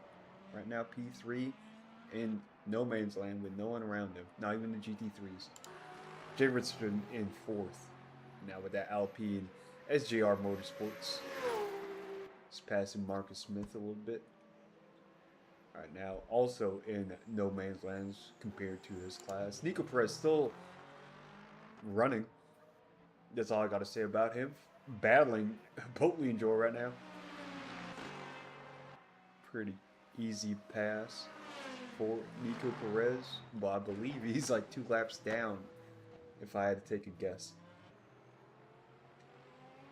45 minutes left to go. That is your lineup. Not the lineup. Your standings right now. I want to look at the virtual energy for all these drivers. It looks like Sasbury, he's going to have to pit a little bit sooner than the others. And it doesn't look like my original prediction of the rain drying up. Everyone still has their wipers all the way up. You can see the little puddles forming up on those corners. So I believe that Sasbury's going to have to dry, or he's going to have to pit just for fuel, or maybe do more, get fresher tires and all that stuff. He does have a delta against Boatley and Joyer, which would give him a little bit more time. He'll give that breathing space to go as Sasmer kind of goes a little bit squirrely on that exit right now. It doesn't look like he's all too happy with the rain, as Nick and I have been talking about. Sasmer getting a little bit too inconsistent right now. He's been doing so good with the dry track, but now when it's raining, he still has that pace, but we're seeing a lot more squirrely moments right now from him. As we see who else got lower fuel. It looks like everyone else in the GP3 cars also have lower fuels. Boatley and Joyer with a 52. I believe, I can't read that far. Hordesky in the 60 fuel range. So everyone in the, I would say top 5, top 6 actually, pretty much matching everyone else except for Sasbury.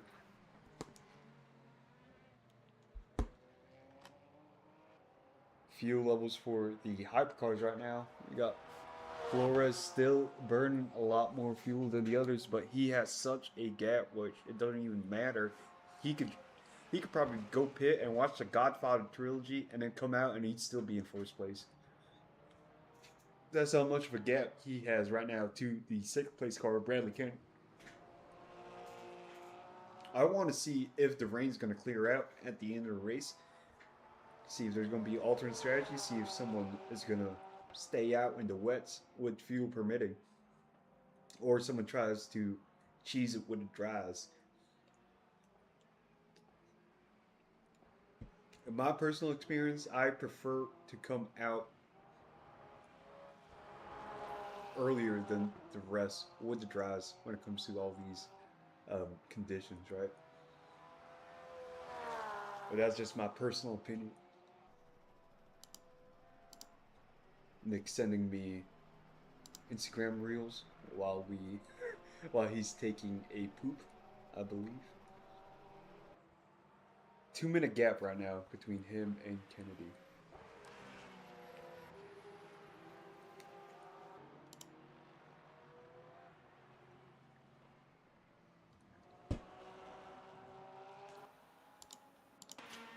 Going to go on cam with Nico Perez, our only LMP2 driver, or at least LMP2 pace driver, as he goes around into the final corner, hitting that bump like everyone else. I'm selling that car. That bump right there is a lot more sketchy, especially with the rain, because that just unsells your car. It like kicks it out like a dang bucking horse or whatever. You ever went bull riding, Nick? No, I've never been bull riding, and I don't think I will ever do that. Have you gone bull riding? I've done it once. You've actually? Yeah. You've actually? Wow, that's insane. Like your crotch region kind of hurts. Yeah, no wonder Nico Perez going off a little bit, having a little bit of issue. By the way, Lane, that video I sent you is so funny. You need to watch it later, not now, because we're being serious All right. commentators. We're being serious commentators, very serious. Because we have 41 minutes remaining. I wish it was less than 41 minutes. Oh, it's Nico Perez. Nico Perez wall? Yeah. into the wall, and that is his day done. The Dutch driver into the wall. No, he's trying The to be- only LMP2 entry on the grid is out. Well, no, he's actually not out. He's going to keep on going. No, I was talking Nico about him Perez is still before. going. I was saying like he's not an LMP2 driver, but he got LMP2 pace. not officially an LMP2 car. Yeah, he got that LMP2 pace. But he is having a very hard time. Lots of damage. He's going to have to bring the car back in for the pits. If he doesn't, then absolute mad lad. We'll have to wait and see. But man, oh man, this is some very difficult driving here. I would not want to drive this track in the rain in any way, shape, or form. 22% remaining for Zasri on his stint, while everyone's at 45 and 54. So I am starting to see that Zasri, I mean, he's got a 42-second gap. That is just unreal. But the fact of the matter is that even with the time he's going to lose, he's going to be out by more than 30 seconds. The gap is so far up in front that those issues won't be causing any harm. At least I don't think they will be. No, I don't think so. I was talking about it when you were taking a little poop, but I was saying that the track is just getting worse. I don't think the rain is going to let up in the final 40 minutes of this race. So I think Sasbury's going to have to pit in soon, at least. I hope he does. Well, yeah, no, everyone has to at least do one more stop. The question is when's that going to happen? These guys, all of these, I actually think most of these guys could pit right now, and they might be able to make it straight to the end if they decide to. But I don't think they will. I think they're probably going to go maybe 10 to 15 minutes more, especially for Zasri. He's going to be looking at that time and going, oh, it's time to go. He, by the way, on fuel, he's over halfway on fuel. The car's fine for fuel. But with the pace he's been doing, last lap a 22.02. Marcus Smith is doing a 21.9, but he's a minute and 15 seconds away. He has no worries about that car, who is in P4 and is only going through the turn 3 and 4 sections of the track right now. Absolutely. As you So on the west... Oh, what's up? With Zelensky, funnily enough. Oh, so Zelensky just coming out of the pit. So he's doing his final stop in the Glickenhaus. I'm still wondering how he's fumbled that second place, because it didn't seem like the pit stop was that egregious. We'll have to talk about it a little bit later. But, yeah, not looking all too good for Zelensky. I thought he had a pretty clear second place in hand. He's going to have to work for it if he wants to get it out. And now out of the pits in third. Bradley Kennedy still holding on to that second spot. Nico Perez also in the pit lane. I want to see if he's actually like fully out of the race or if he's in the pit lane. Nope, he's in the pits. So he's getting the car repaired. He wants to finish down in the order. But guess what? Because of the stuff that Nico Perez is happening, he is now behind the GT3s now. Yeah. So he's just been passed by 3 GT3s. Nico Perez, if you finish behind a GT3, that is going to be somewhat interesting. No, we're not going to let you live that down. Not at all. You got to finish on merit in front of a GT3. You have to. You cannot have a race this bad. we can't allow you. We can't allow you to have this. So here he comes out, and he's 9th overall. He's been passed by 4 GT3s. On cold tires in the wet with traffic in front, what can this Van Wall do? This is going to be... Let's just watch Nico Perez on this out lap and just Let's just see what happens as he's coming up onto the rear of Marcus Smith in the Lexus. Always being very careful right now. Yeah, he is being careful. No moves into turn one there. I think he's just going to wait out of this complex. Oh, he's almost going up the inside into the corner. He is going to go up the inside there. I was about to say, oh, man, he almost messed that up. But Perez able to keep it on the track. So he is looking all good. We'll have to look a little bit later if there is some issues with the car. It's a Van Wall. Of course there are going to be issues. Well, that is true, yes. Well, I'm talking more, not mechanical issues, more driver issues. But he is down in 5th place. 4 laps down. By the way, no one is on the lead lap anymore. Jose Flores has lapped everyone. Everyone's been lapped. It's over. It's over. 35 minutes left to go, and it's already over. It's Flover.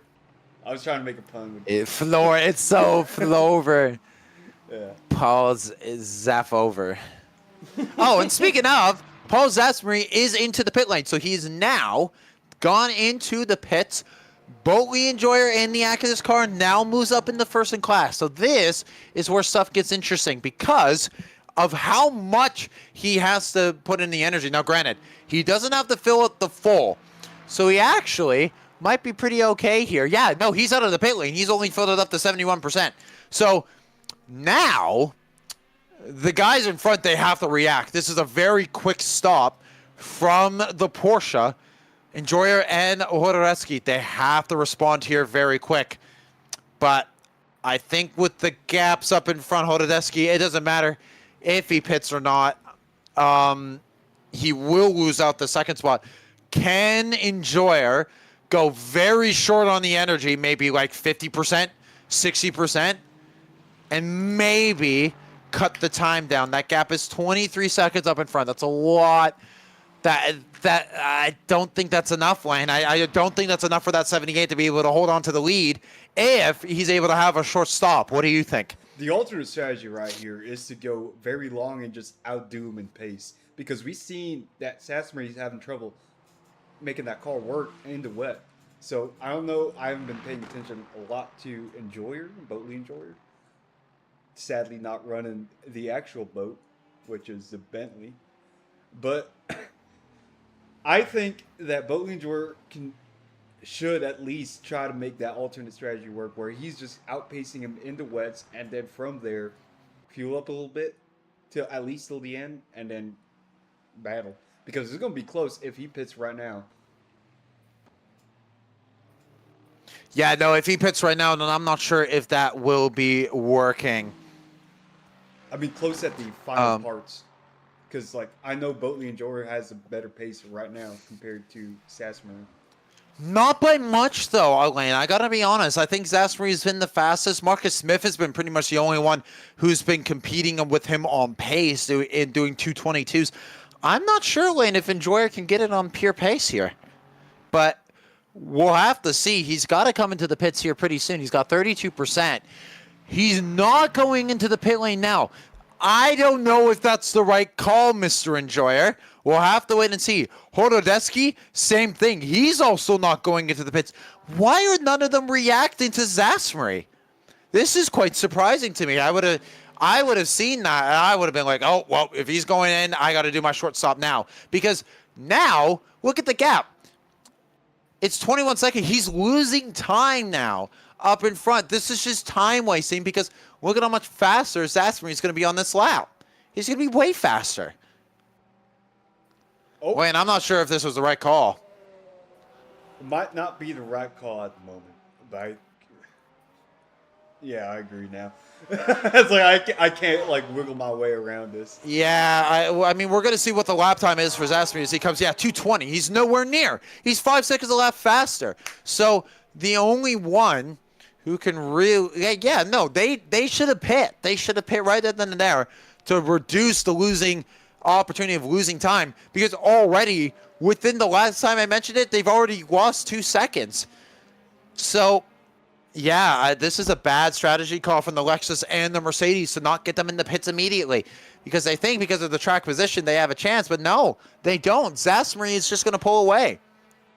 Okay, right now, 20 seconds between him and Enjoyer right now. So, yeah, it's not even going to be close at this point if they're going to pit right now with, 4 sets of tires and fuel. Because I have to imagine that these wet weather tires will be a little bit more durable, but it's going to be worn at this point. You think? Yeah, no, they're definitely, especially for Enjoyer, they're going to be worn. They're going to be near the Speaking bottom of of their worn, stand. Nico Warren? Perez. Isn't that what you just said? Yeah, no, speaking of Warren, I was going to say Nico Perez spins out. Oh, I didn't say. Sorry, I thought you were just saying what I was saying. Like Warren, like what are you talking about? I was like, what?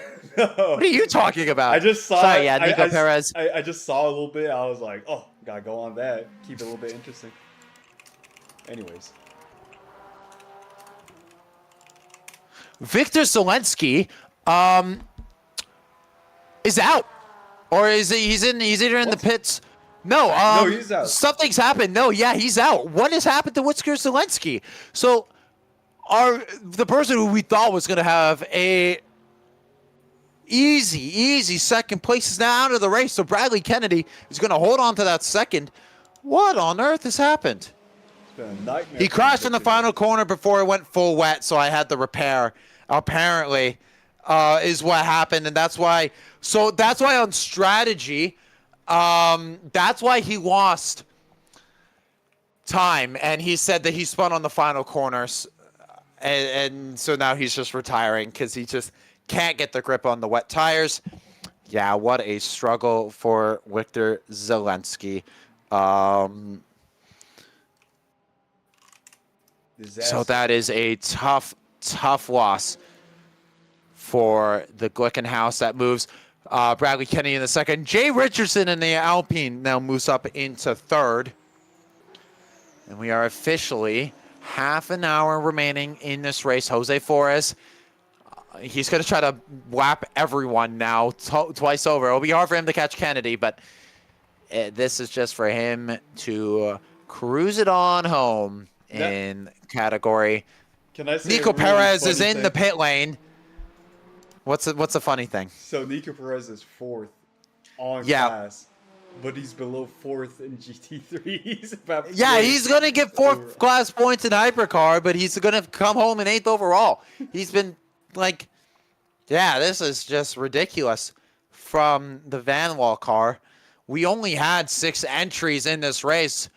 I hope the fact of 3 finish, it's fucking 1996 Monaco all over again, bruh. Yeah. With only 3 finishers.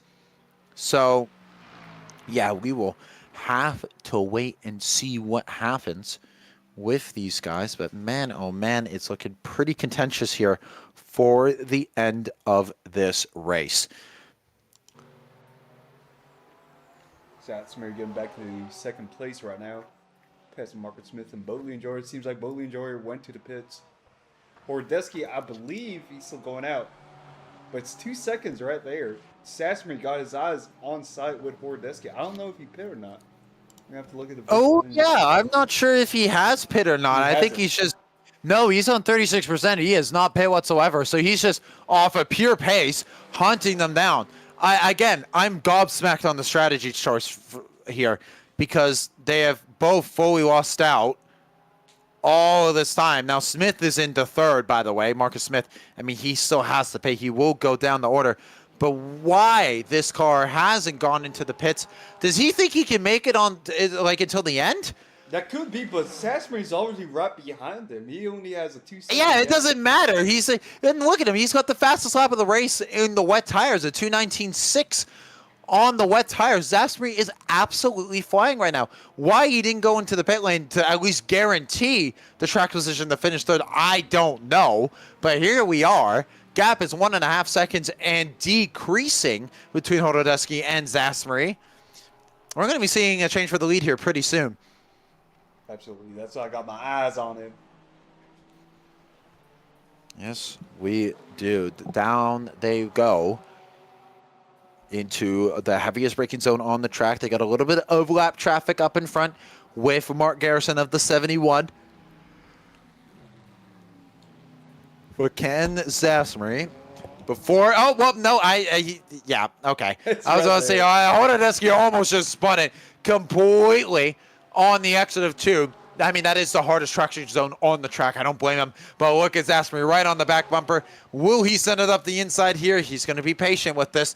Oh yeah, Horodesky just has no brakes, can't get the car close in, almost colliding between the two of each other, both of them going wide. This is going to be contentious, boys. Keep it clean. This is the battle for the lead. Can he send it up the inside into the double right-hander?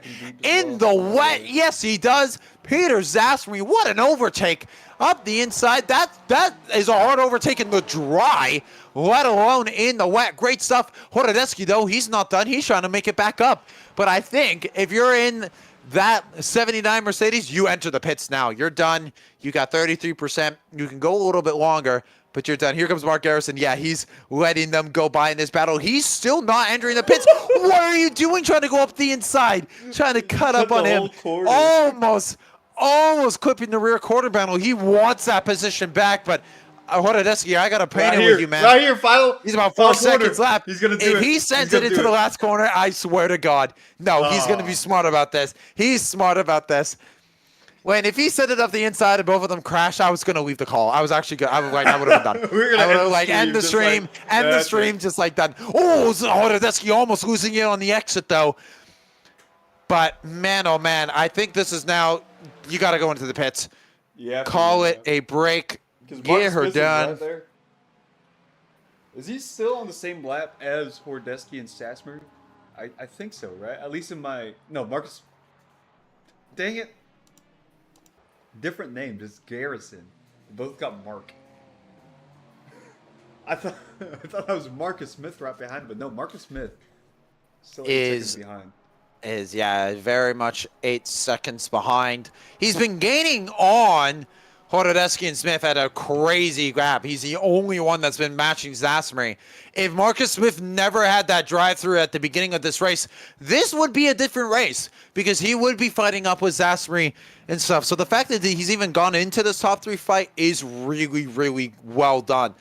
I mean, he will lose out to Enjoyer just because he does have the pit. He has 23%. He cannot make it to the end. It's 4% per lap. And I think we have 10 laps to go.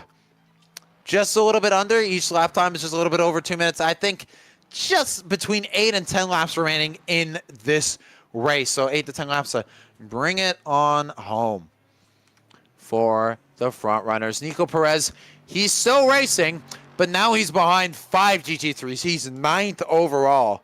Bro's actually going to finish behind all the GT3s. That's crazy. That is crazy. We're going to have to downgrade him to LMP3 at this point. Yeah, he's going into LMP3, bro. Go play with the billionaires in LMP3. All the doctors, go do that. All the doctors and dentists. Yep, that's where you belong, Nico Perez. But right now, it's still Jose Flores up in front with a dominant race. You know, I'm starting to realize that a lot of the people that were challenging Jose Flores, they aren't racing here this weekend. No. And I don't know if it's not because of like schedule stuff or they actually just left the championship. I don't know what the what it's been looking like on for how many people have been entering these races, but yeah, it seems like all the competition, at least at the top, has kind of disappeared. So no one able to give Jose Flores a run for his money in this race. He has lapped everyone, and he's lapped everyone 2 laps except for Bradley Kennedy. He will not be able to do that unless Kennedy has a major off. So yeah, it's not looking great. I mean, the GT3s, we've been having some good stuff, and I've been glad that we've been able to get a little bit more racing. But I feel like most of us are here to see the hypercars. That is the top class of sports car racing for a reason. But Jose Flores is making it a very, very quiet show up in front. Bradley Kennedy in second. Jay Richardson in third. Nico Perez is 4th in class, but he's not 4th overall. He's 9th overall as he enters into a spin, another crash, and into the wall head first. He's done. Nope. How was that car not done? What is the damage on this? How is he able to still keep on racing? Retire the car, bro. He got that never quit attitude. That's what I like. Clearly, yeah. He's got that never give up attitude, but like you are going to finish behind Cameron Moss at this race. You're going to finish last. He's 2nd last of all drivers out on track, and he's in a hypercar. He's 6 laps down on the leader. Welcome to round 8 of LSR. Welcome to round 8 of LSR here at otherwise Sebring known International as Raceway. Nico Perez roasting session. Well, dude, Kyle isn't here, so we gotta. Yeah, we need. Kyle Welling is. We gotta make fun of someone. There's someone that has to be the kicking horse of the chat, and today is Nico Perez, saying stuff, which is so funny because he's technically our boss. So Nico Perez, if you see this and you fire us, lol. Anyways, wow, we still got a lot of way to go. So Paul Zasmery's gone to top 5 overall just off of finishing first. Same with Hordadesky as well. Who, by the way, these guys have. Why are they going to the end of their stints? I don't understand this. Yeah, eventually. I really don't get this. Right? Like, especially with the 24 Smith.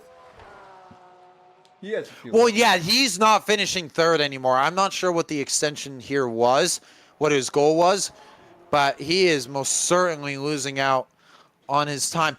Just to let you know, just to goes to show how good Paul Zasmery is, he's up half a second on his personal best. He's probably at this rate going to go for a personal best of the session in the wet. Oh my God, this guy is insanely good. Wait, in the wet? Wait. In the wet? Well, no, he's already had a personal best in the dry. But the one cool thing that LMU does is that it shows you your fastest lap of the conditions and maybe of the stint. And Zasmery has the fastest lap with the 2:19.2 in this wet session. I think the cars were going a little bit faster in the dry. They were in the like 205s, 204s, but yeah, within the 219s. He's gonna be he's up 7/10. He's gonna get a 218 at this rate. Absolutely flying. This guy. And by the way, his best lap was his last lap. So this guy is just on another level. He just gets faster as the race goes on. Unreal. But with 14% from Marcus Smith, 23% from Hordadesky, and 18 minutes to go, they got to pit soon. Very, very soon. Definitely. But Zasmery... Who's going to make it to the end? You think Flores and Kennedy's going to make it to the end without stopping? Let me check their energy because I do not know what kind of energy they have in the cars. About 25 and 33 and 40%. I think they can. It's 4% average for virtual energy. Actually down to 3% for some of these guys. They'll be able to make it. Jose Flores is 25%, but he is so far ahead. He can just pit. He can just pit, jerk off, have a coffee. He'll be fine. He'll be good. Yeah, he's got the whole trilogy just like ready and locked to go because this race is one for him unless he has the funniest incident in the next 17 minutes. We gotta put the cam on him. We gotta look at if Jose. Well, I haven't looking at him. He's just entering in the turn right now. He's got a car in front of him. All right, we're gonna have like a funny LSR moments part 48. If this actually happens, I will be knocked onto the. I would. Knocked on my roof. But it seems like it is all clean so far for our front runners.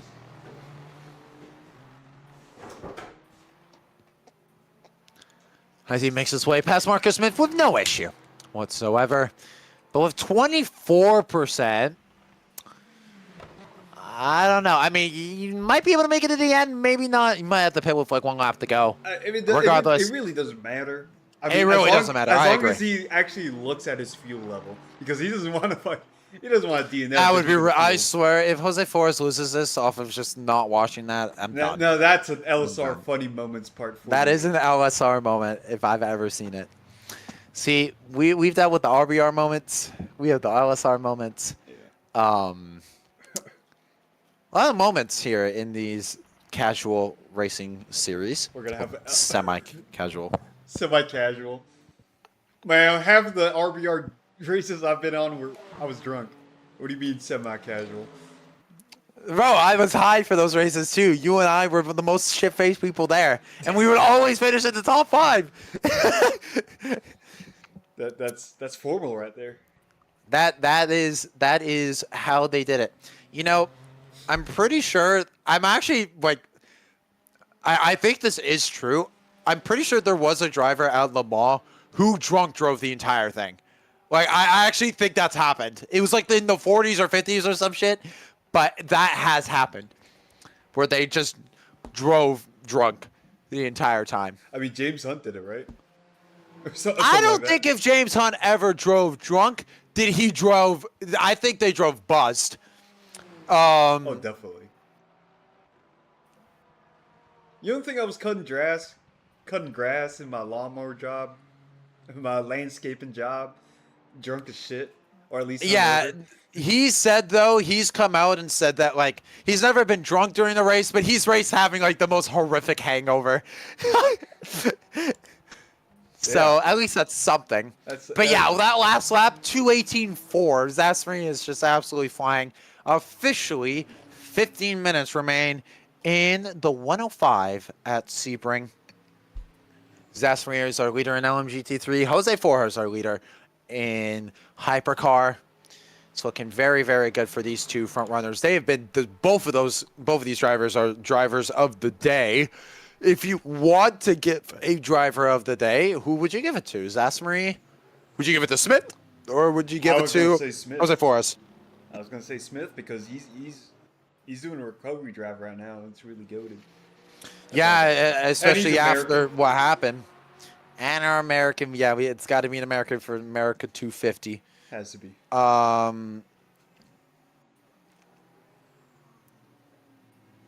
Speaking of that, right now he's right behind Hordeski. Right now, I think he's gonna be able to pass him with these closing minutes of the race. It just has to be when and where. Yeah, it just has to be when and where. Could be happening right now as he goes into the outside, I believe. He's gonna turn it into the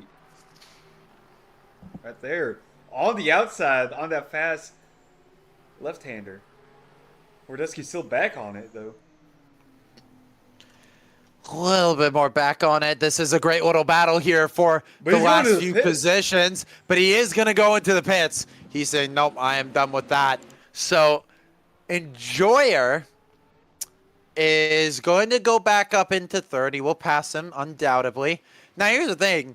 Smith only has to put on like a few percent of energy, maybe like 30%, and he's good.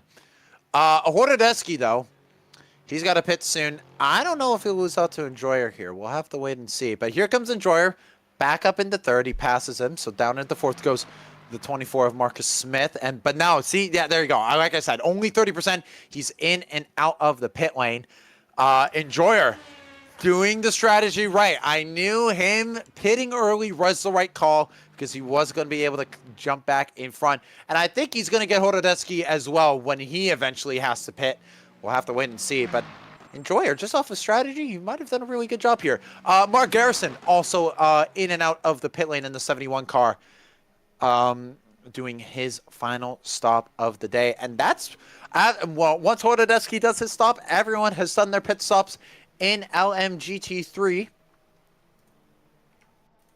18% remaining for Jose Forjas. It's going to be really close. Same for Kennedy as well. I also think it's going to be decently close, but we'll have to wait and see.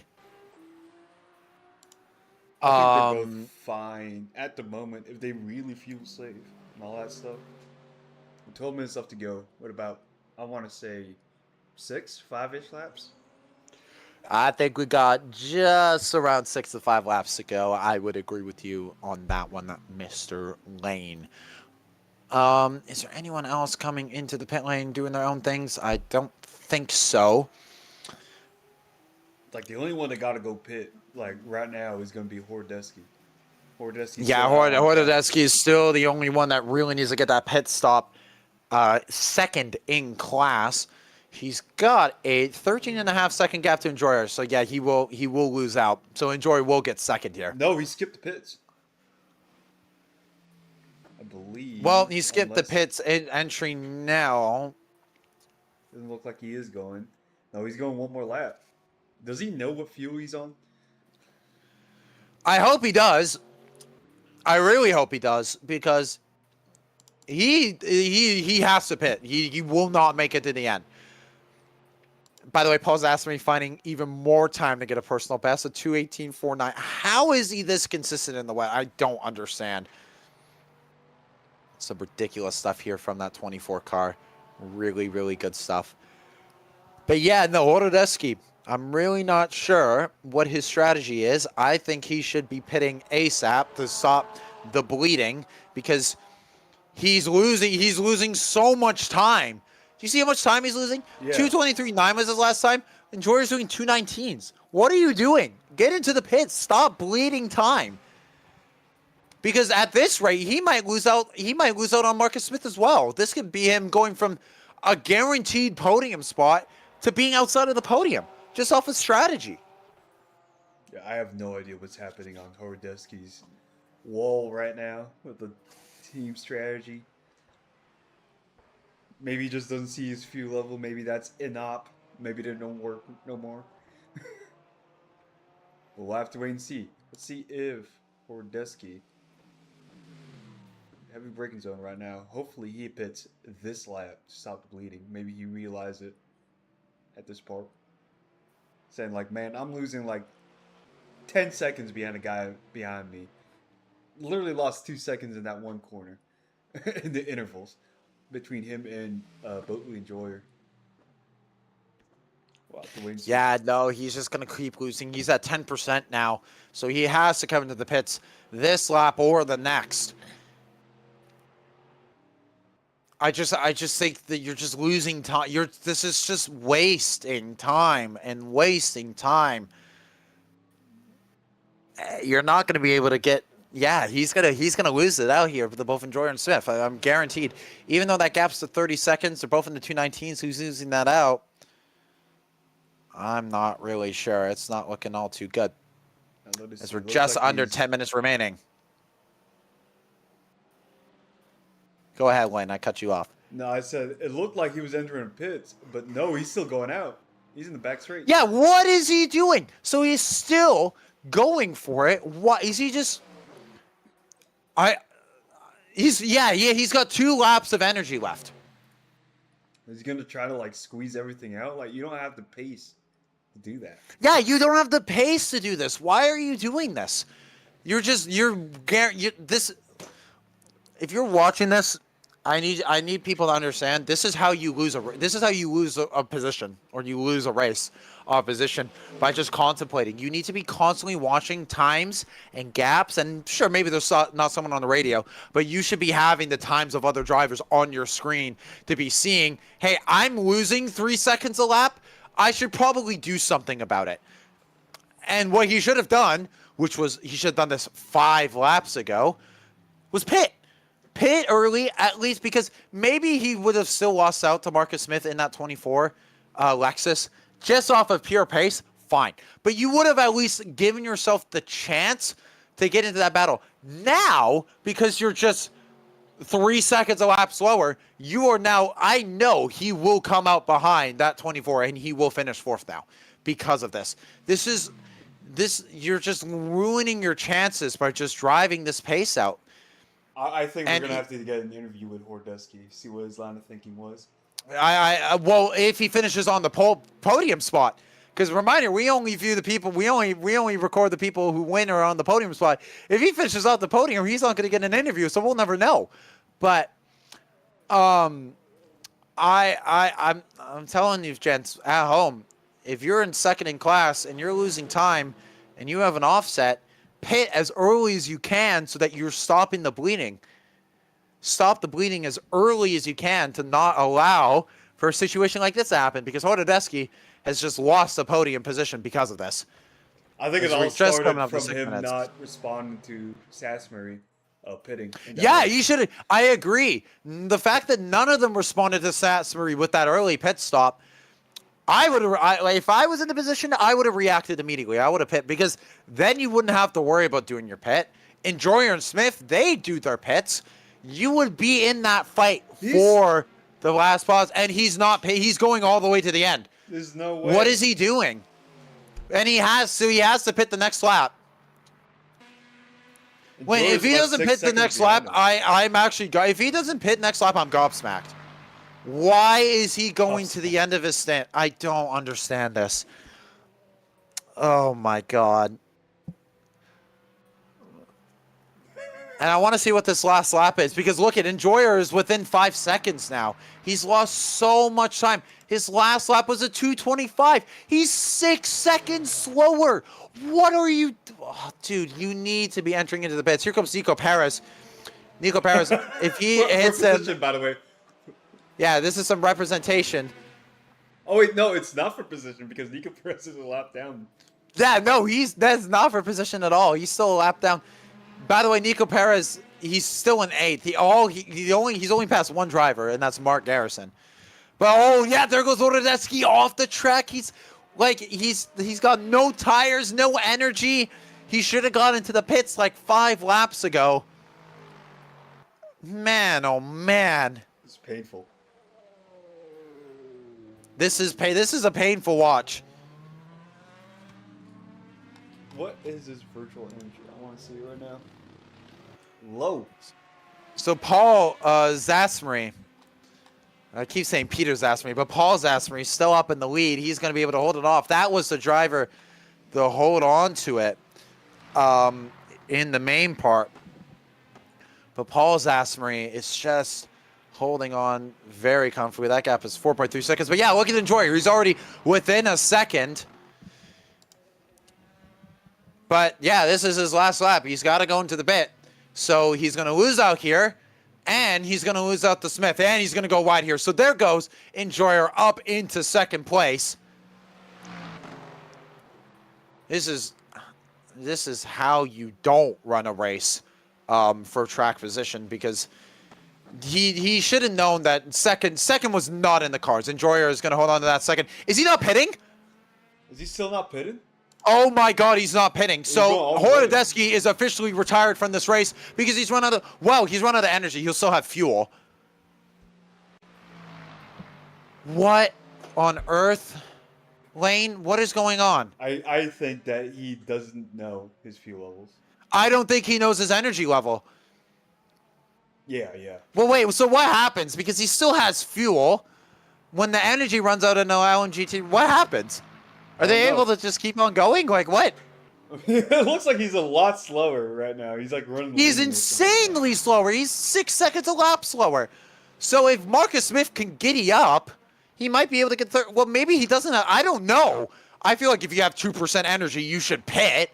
That's how it works. But, like... Well, he's going to get jumped by He's still Marcus got the Smith. fuel. I mean, at this rate, yeah. I don't see why not. Marcus Smith is just crossing the start-finish line. His last lap at 2:19. He's 8 seconds a lap faster than Hornadeski. Marcus Smith, if you can hear me, giddy up. Hurry up. Come on, Marcus. Get that recovery drive back in the podium. Because I think that maybe what Hornadeski's thinking is, oh, I'm able, like, even though I don't have the energy, because I'm still having the track position, I'll be able to hold it on. But what I don't think he realized was that he was going to be 8 seconds a lap slower than anyone else on track. Dude, he is crawling in that car. He has no energy. Dude. What is happening? What is going on? Gap is now under 10 seconds between him and Marcus Smith. Marcus Smith, giddy up. Yeah, Marcus Smith is going to be, gaps under 9 seconds. I hope he knows. I hope he knows what these lap times are and that he's trying to get there because he's at 0.2. He's at 0.8% energy. Is he trying to, I don't know if he's trying to nurse it. What is happening? Here comes Bradley Kennedy, who's in second place. He's going to go off track to pass him. Fair enough. Okay, is he entering the pits now? I hope so. He is. Now. On 0.1. Horodeski, why have you done this? This is some of the most questionable strategy I have ever seen. I think we have to get him on, even though he's not in a podium. I'm gonna be I don't know. So Marcus Smith is gonna get Marcus Smith gets a free podium off of this. Wow, that's unreal. Nick, take it away. He went all the way to the end, and he's only gonna fill up not even the 10% to 7%. Of course, he's nowhere near Mark Garrison, so he's not going to get lapped. He will hold on to that 4th place. But, Lane, I have to say this. If you pit, 20 minutes ago, near around where Zafsbury did, not only would you have the energy advantage, the tire advantage on Marcus Smith, you would be in that battle and not 30 fucking seconds down the grid because you lost all that time just driving around. If you want, I'm sorry, ladies and gentlemen, I'm sorry. If you want a how to ruin your race 101, I don't know, man. This is unbelievable for me. So that is the time officially done. And now, Lane, I will go to you because we have a overall finish of the race to look at as we are officially on the final lap of the 105 of Sebring. Jose Flores has done 2 laps of everyone. And it's just absolutely flying up in front. He will claim this victory. He's had many, many wins throughout this season. I don't know what his tally is, but I just know it's high, and it's been a lot. So it's looking very, very good for Jose Flores. He's coming out of the final corner. Now, this is where the pits are, but this isn't where... Unless the final lap board is here. That'd be really funny. If the start finish is here, no, it's not. That's just where the pit is because it's the WEC pit lane, not the IMSA pit lane. So here we go. For the last corner of the race, Jose Flores, if you put in the wall now, I swear to God. He's not going to, though. I think he's going to be completely fine. Hello? It has been a utterly dominant race in practice, qualifying, and in the race. Out of the final corner, he's doing a big trick. No! What Jose happened? Flores, he's going to be fine. Yeah. Bradley Kennedy is not going to let him finish. Go ahead. God damn it. Jose Flores, he's going to let him go by. He's going to push Bradley Kennedy. Jose Flores wins. Bradley Kennedy will come home in second. I don't think Bradley Kennedy was like, I'm done driving this. I'm done commentating this. Zafsbury is coming out of the final corner. Well, no, he's going through the last few sections here. Oh, man. Wow. What's some chaotic racing that we have seen. Here comes Zafsbury coming down the last corner. Zafsbury, if you hear me, don't spin out of the last corner. I don't need this from either of you guys. I can't have both of the overall leaders crashing out of the last corner. It looks like Zafsbury is going to keep it pretty clean throughout here. And clean he does. Out of the final corner, from whites to flag, it was not close. Peter Zafsbury is your winner at the 105 of Sebring. He comes home with the win. Enjoyer in the Lexus will come home in second. Marcus Smith in third. Horodeski in fourth. Garrison in fifth. Moss in sixth in class. Overall, it's Jose Flores in first, Bradley Kennedy in second, Jay Richardson in third. Paul Zasmery finished fourth overall. Nico Perez, he finished fourth in class. He did not finish fourth overall. He's down in eighth. Hordesky's in front of him. Yeah, but Hordesky finished in front of him. He's finishing eighth. 7 laps down off of the leader. I can't believe this. I can't believe this either. So, wow, what? I'm all F4ing. Wow. Let's get Jose Flores and Paul Zasmery. Let's join into general VC very quickly. Let's get out of commentator VC into there. Yep.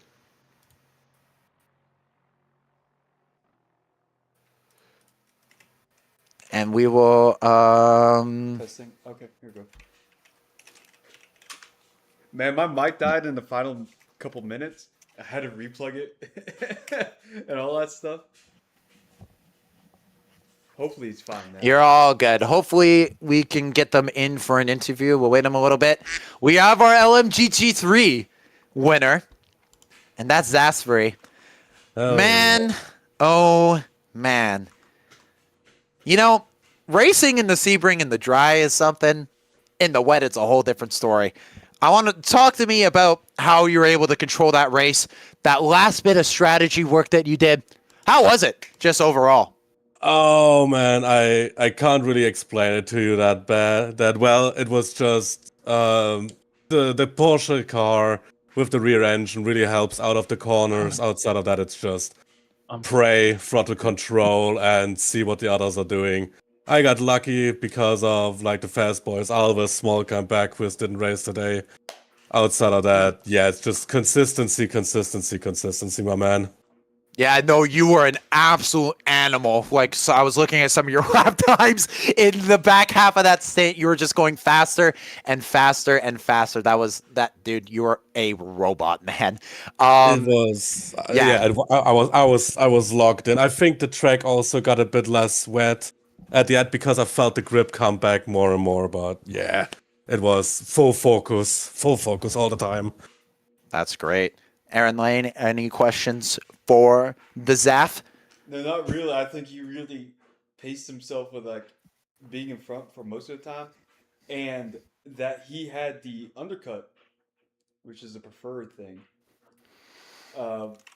You know, I'm surprised that all the GT2 drivers during that time, I think it was like 40 minutes left, like Hordesky and Bodenjoyer. It was Marcus Smith as well, also doing fast laps. Oh wait, you're talking. Wait, never mind. Shut up. Shut up. Well, yeah, no, I was just saying that I'm surprised that no one else responded to you pitting early, like 40 minutes in or something like that. What do you think about that? Yeah, I'll be honest. When I got out of the pits, I was thinking, oh god, I went too early, because I was dropping lap time to my relative front, left, right, and center. But in the end, I realized that if I keep on with 100% fuel, in the end, I would have to do a splash and dash, and I don't like that stuff. So I went for a undercut, a bit of less fuel, and just hoped and prayed that nothing bad happens. And that was, and from Wayne and I's perspective, that was the right call. Everyone else, Hordesky in the Mercedes went until 0.2 energy, and during the stint he lost 30 seconds just driving. Yeah. That which goes to show how crucial that undercut can be if you do it. Like if you just, they should have reacted with you, because Hordesky had a free podium and he lost it. So, but yeah, so that's our questions. Wayne, you got anything else? No, well, good race. No, that's it. Yeah, that was some great racing. That's our winner in LMGT3. Thank you very much. Have a good day. Bye-bye. You too. Goodbye. Well, we would have loved to have Jose Flores join us. But someone who finished second place, who witnessed something on the last lap, is also here in chat. You know, we can't get the winner, but we can get second best, and that is Bradley Kennedy in the Ferrari. If you are here, I see that you are mudded, but you are here. Man, that was quite a contentious race. Talk to me about how you're able to keep it all clean and keep it in second, and also talk to us about what you saw out of the last corner. Well, it was a good race. I think I left it a little too long with the pit stop because that last lap I was really struggling on the mediums coming in, but I think it worked out in the end. I actually did have a crash about 40 minutes from the end, and I like busted suspension. So the last 40 minutes I was driving with like busted wow. suspension. Yeah, so that like my wheel was pretty much 90 degrees, so like it was real fun. God. But yeah, otherwise, good race. What incident were you referring to? Did you not see what happened out of the last corner with Jose Flores? Was that not you? Yeah, right at the end, yeah. Right He at the spun end, right yes. At the end. Yeah. I bet And you I just was didn't trying to want wait do behind that him because lap. I didn't want to do another lap. Yeah! I was just trying to like Yeah. end the race. That's what we were thinking too. We're like, oh, he's only stopping just because he's like, no, he does not want to do another 2 minutes. Yeah, I did not want to have to drive another 2 minutes with a 90-degree wheel. I was done. Yeah, you were done. Oh man, what wheel are you on, by the way? How many? Like, how many I'm newton using meters a- are you on? A PXN VD6, so it's 7 Newton meters. Oh, okay. So yeah, that was a lot of work. That was a lot of work. Yeah. My arms are stinging right now, but Good workout. Good workout. So that is our second place, man. Overall, Bradley Kennedy. Thank you so much for joining Thanks for the us commentary, guys. on the cast. I always enjoy it so much. Of course. Alrighty. Thank you so much. Well, Mr. Lane, that was a race, wasn't it? It was one of the races. That is one of the races of all Here's the time. I thing, really have driver to of say the it. day. If you say Jose Flores, I'm gonna shoot you. I have to say, Jose Flores left everyone double laps Alright. except for one time. I have to do it. Jose Flores was the man of the hour. I gotta say, though, Zasmari does give an honorable mention just because of how insanely consistent he was throughout that whole race. He was locked in through there, barely made any mistakes. And for Sebring, actually, yeah, Paul Zasmari is my There we driver go. of the day. That's the right yeah, answer. that's my driver of the day. That is the right answer. Man, oh man, that was some contentious stuff. Well, Mr. Lane, that concludes our broadcast of race number 8 of season 5 of LMU LSR. Next race, July 18th. It is the 1 hour of Paul Ricard at Le Castellet. It is July 18th. I will not be there. Sadly, I will be commentating IRL. Same here. Someone will be, so Lane and I will not be on the casting camps. Hopefully, we can try to join you guys for the final round at Fuji. But if not, it has been an absolute honor for us to do LSR both last year and this year. Lane and I have been having so much fun doing it, and it has been an absolute pleasure. My name is Nicholas Poitras. I was joined alongside Lane in the commentator booth today. Next race is July 18th, the 60 minutes of Le Castellet at Paul Ricard. We will see you then. Have a good one. Have a good one. Happy July 4th.